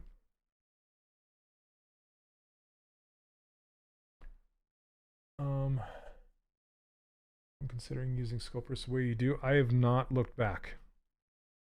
I found this method and I changed my complete workflow. I used to use Dynamesh and I no longer do. Because Dynamesh tends to melt your mesh when you Dynamesh and it will get rid of details. As if you noticed when I went to do the remesh by union, it kept my really sharp edges like the one right here that I want to keep. Dynamesh would have destroyed that unless I Dynameshed it at an extremely high level or subdivided and reprojected it, or there are ways around it, but man, remesh by union is just a thing of beauty if you want to keep these really sharp edges. Otherwise you have to keep your objects separate. See the sharp line in between my lower eyelid and this cheek area here? Super sharp because they're two separate objects.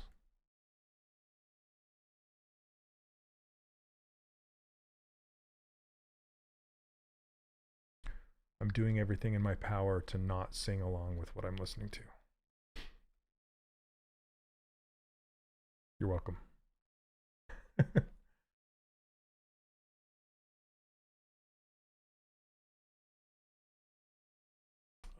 Let's see. I carve out the eye sockets much too deep and then find I build around the eyes too much. Yeah, that would do it. So how do you use Sculptris Pro considering it changes the tessellation based on brush size? I turn that off is how I do it. So what do you do when you need to change brush size and the tessellation amount changes? I turn it off. And I'll show you how I do that. You go up into Stroke, under Sculptris Pro, turn off adaptive size right here. And your density will no longer be tied to your brush size. I wish it was like that by default. Yeah, I'm not a fan of it changing with your brush size at all. It becomes unusable at that point, in my opinion.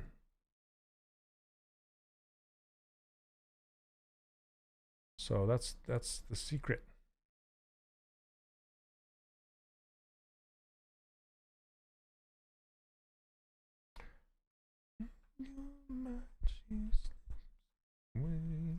Okay, let's do some eyebrows.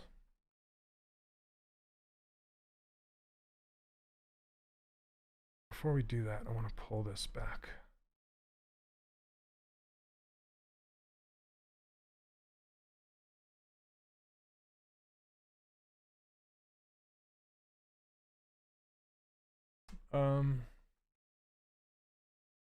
Trying to sing the ghost in you? What is this?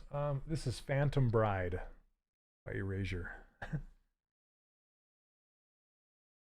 Don't you cry, don't you cry.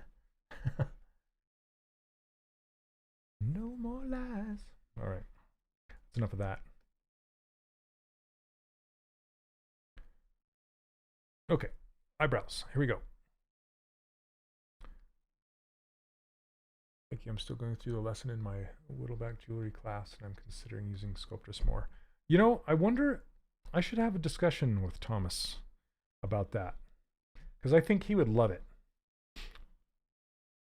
Thomas is one of my favorite people, by the way. He's one of those unique personalities that I just absolutely love.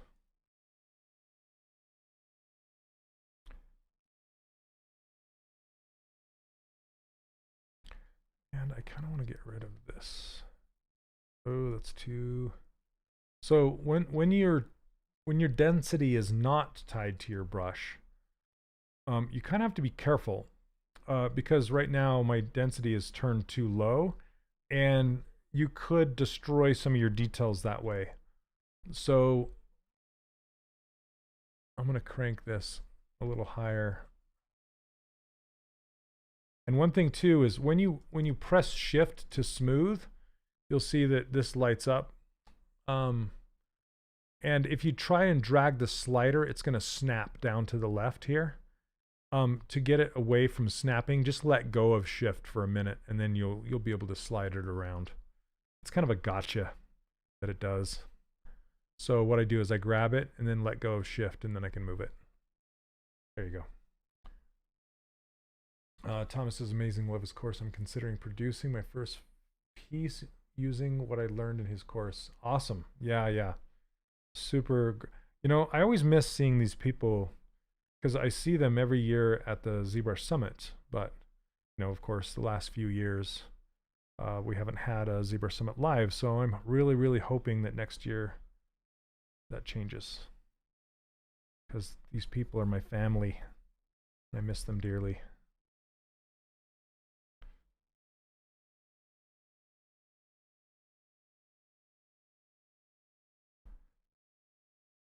Sorry, I see things, and then I want to quickly change them.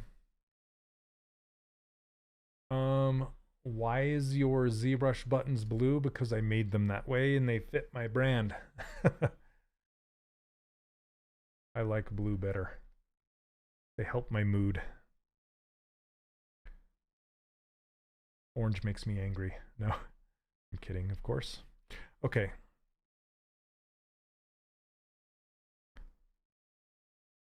What I was doing was smoothing this out.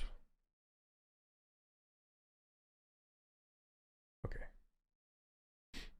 Looks nice. If you want this user interface with these colors, I give them away for free over on my website, 3dcharacterworkshop.com. Just scroll down about halfway down the page and you can find them. And that's going to be hopefully changing soon. I'm looking at a new web design. Hopefully that'll help. When applying Noisemaker on a mesh, it inflates it, giving weird result. Wondering why that happens. I don't use Noisemaker enough to know, other than I would think it would be your intensity is too high. Maybe try turning it down, but I'm not sure. Hey, Matthias, how are you, man? My first and only summit. I can't wait for the next one. I still have pictures with hanging out with you, man. Hope you're doing well. I didn't even see that was you. I'm sorry. How are you? You guys, Matthias is amazing, amazing sculptor. You should check out his stuff if you haven't. Really, really good. Yes, I would love to hang out with you again. Oops.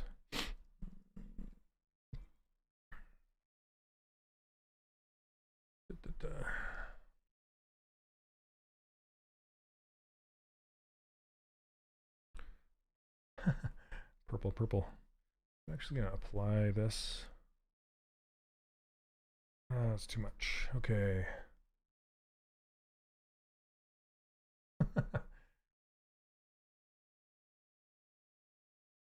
It's kind of peeping through his eyelids. I love it. I'm great. Expected to see you at Lightbox. I wanted to go. The timing was bad. And there's still a small part of me that's you know, I don't want to get sick kind of a thing. So next year for sure. And I would also love to go to CTN again. I miss going to CTN. Those are my 3 conferences every year, is CTN, ZBrush Summit, and Lightbox. Those are all great. And of course, you got your Comic-Cons and, you know.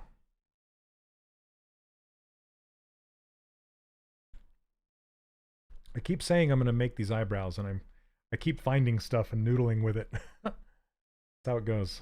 That's how it goes. Yeah, I love Matthias is great. Am I saying your name correctly? I apologize if I'm not.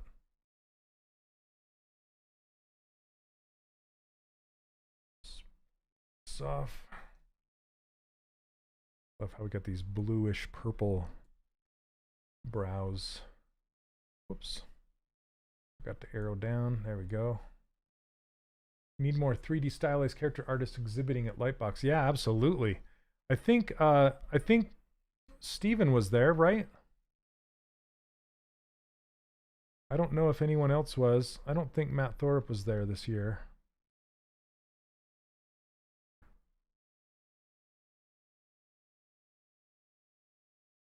Steven Anderson.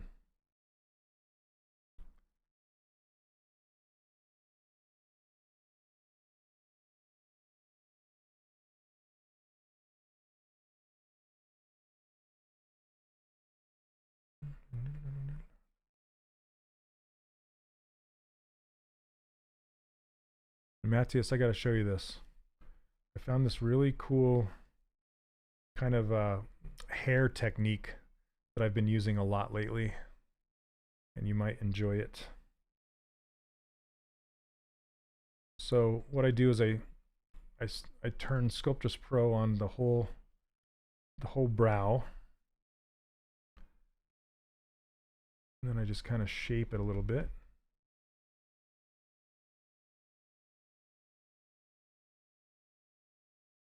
And I get it thin, kind of close to the surface.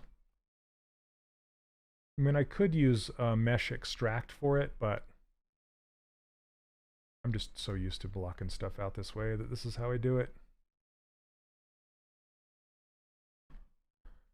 Okay, let's see what I can do with this.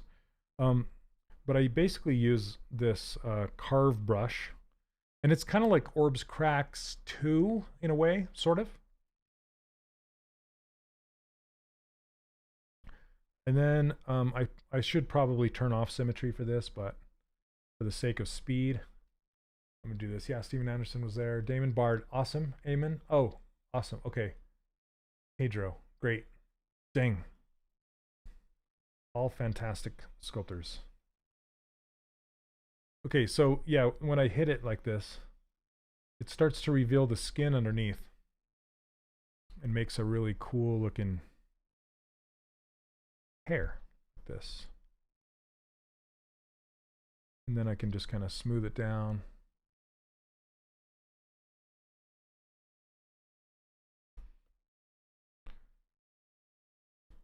They just kind of keep going like this. Let's see, it looks like it cuts in like this.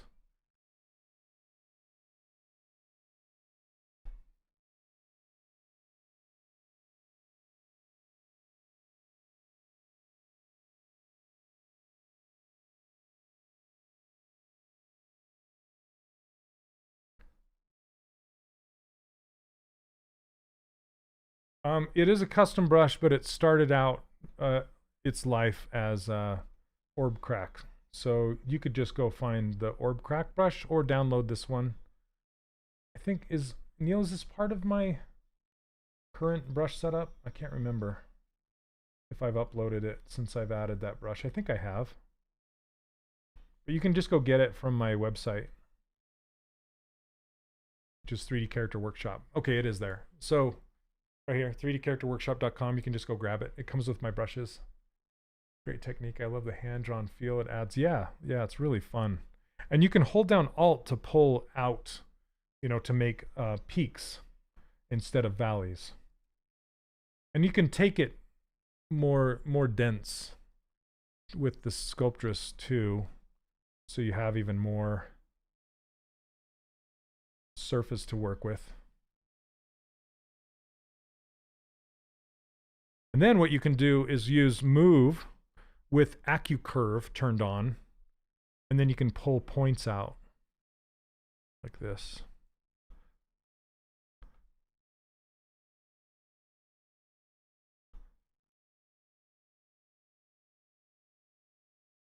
Get it even more pointy looking. Hey Ram, thank you so much. Welcome, welcome. And I love Damon Bard's sculpts, by the way. If you guys haven't seen Damon Bard's stuff, you should check it out as well. He did a whole bunch of work on that new show, Wendell and Wild. Or is it Wendell and the Wild? I can't remember. Key and Peele played. Yeah, see, it turns out I'm quite happy with how that hair makes it look. What company do you work for now? 3D Character Workshop. That's my own. It's my own thing. All I do is I teach now, full time. I have been for the last 5 years. Pretty happy to say that.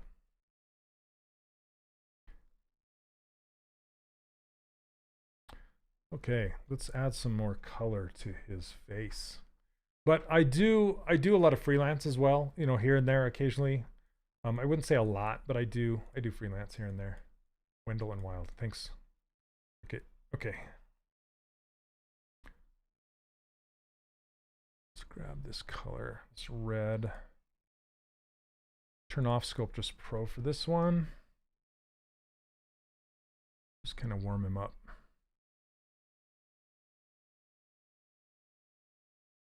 Man, he's dark on my other monitor. I wonder how light he is for you guys. He seemed pretty dark. Turn down my RGB a little bit.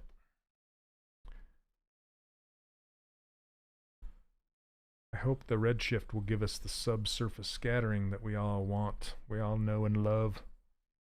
We'll see. Unless I'm hoping with things I have learned from Thomas, I can be like yourself one day and work for myself full time. That'd be great. He actually helped Thomas get his course up and going. He's a great guy. I'm glad his course is successful.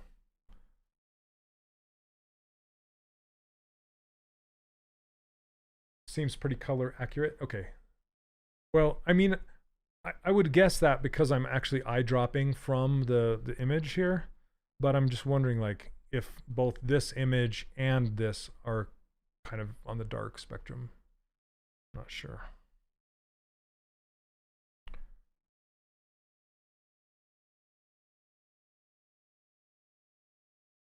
Little fake ambient occlusion going on.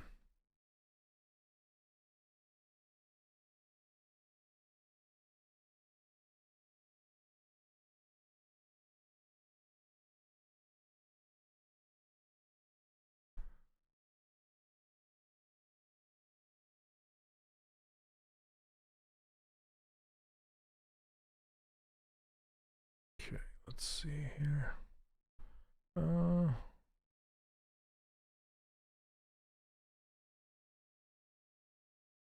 Give him some lips.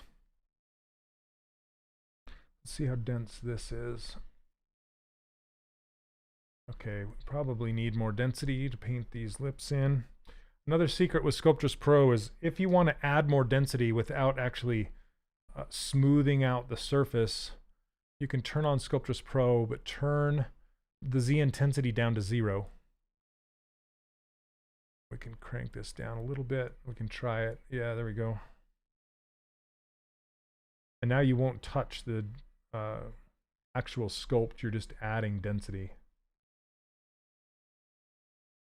Just be careful you're not adding a crazy amount, you know, just where you need it. So now what I can do is just grab this paintbrush. Oh, I guess I was on the paintbrush when I did that. That's okay. Let me do a pinch. Just to add a little sharpness to this lip right here.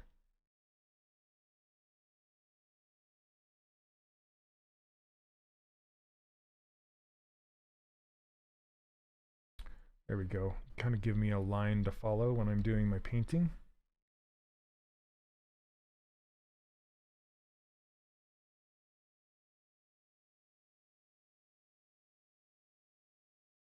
Sometimes I don't take my color all the way out to the end. Oops. Didn't mean to paint on the upper one. Compulsive to say, you are my density. Every time. It gets me every time. I'm going to paint up onto the upper lip a little bit.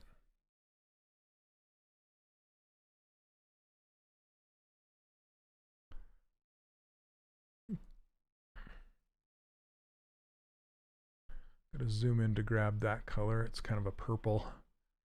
I think I'm just going to go a little darker with maybe this color with some red. We'll see how that looks.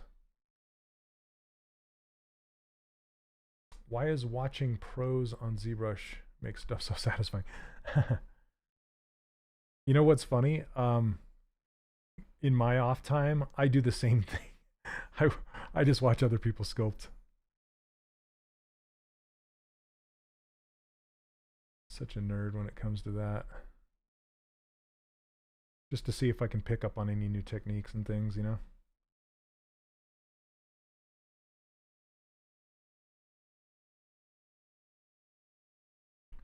Let's see.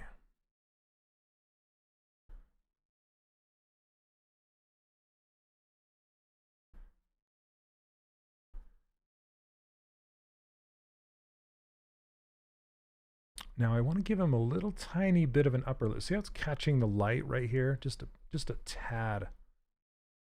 And mine is not just super flat. So I'm gonna grab this fill brush. I love this fill brush.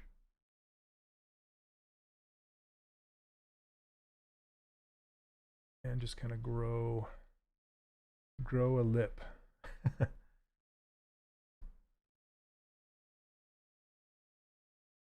It's not giving me quite the angle that I want.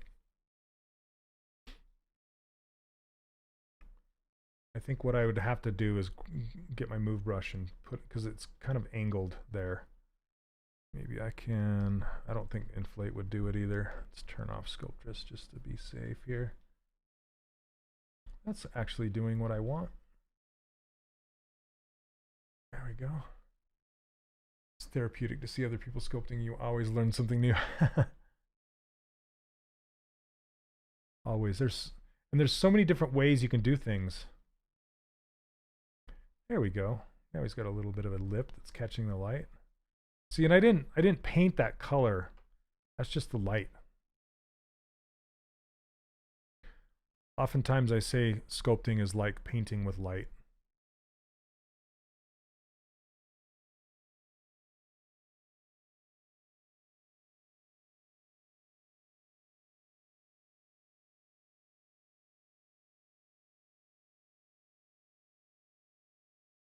I'm using that same fill brush to just kind of bridge these two shapes together.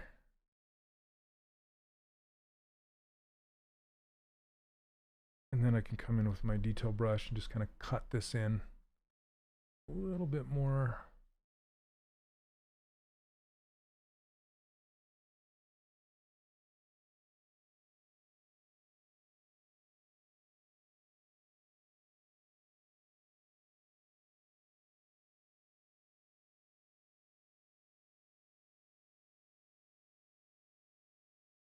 Okay, it's feeling pretty good.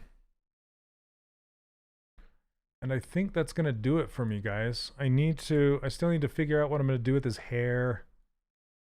And he's feeling a bit wide to me. Like I want to take his ears and squish him in. Like this. Ugh. So his ears aren't like sitting out in the wind. Speech or life suggests you to me. Oh yeah. Very cool. Well, welcome, Yash. I'm sorry, but I'm just getting ready to shut down. But thanks for stopping by, and thanks for stopping by, everyone. cheekbones seem low. Yeah, a little bit. I think what's going on is this angle is too far forward and it needs to be back. But, you know, I had to pull them forward to get this silhouette on the opposite side. So it's kind of, because if I pull this back to match that, then it kind of destroys this side a little bit. Gotta be careful. I'll be tweaking it. So what I normally do is I tweak the scopes for another hour or two, not live, and that way I can really focus on proportions and measuring and all that kind of stuff. So, and it looks like I can pull this way down too. See, because I look at these angles and look at the distances and all that stuff, and it takes a while. Because basically what you want to do is get everything in place and then react to it and adjust everything. So, all right, guys. Thanks so much for watching, and I will see you all next Monday, hopefully. All right, guys, take care. And as usual, you can grab my user interface and my brushes for free over on my website, 3dcharacterworkshop.com, where I also have a course to teach you how to create characters like this. So, all right, guys, take care. Have a wonderful night, and we'll see you next week.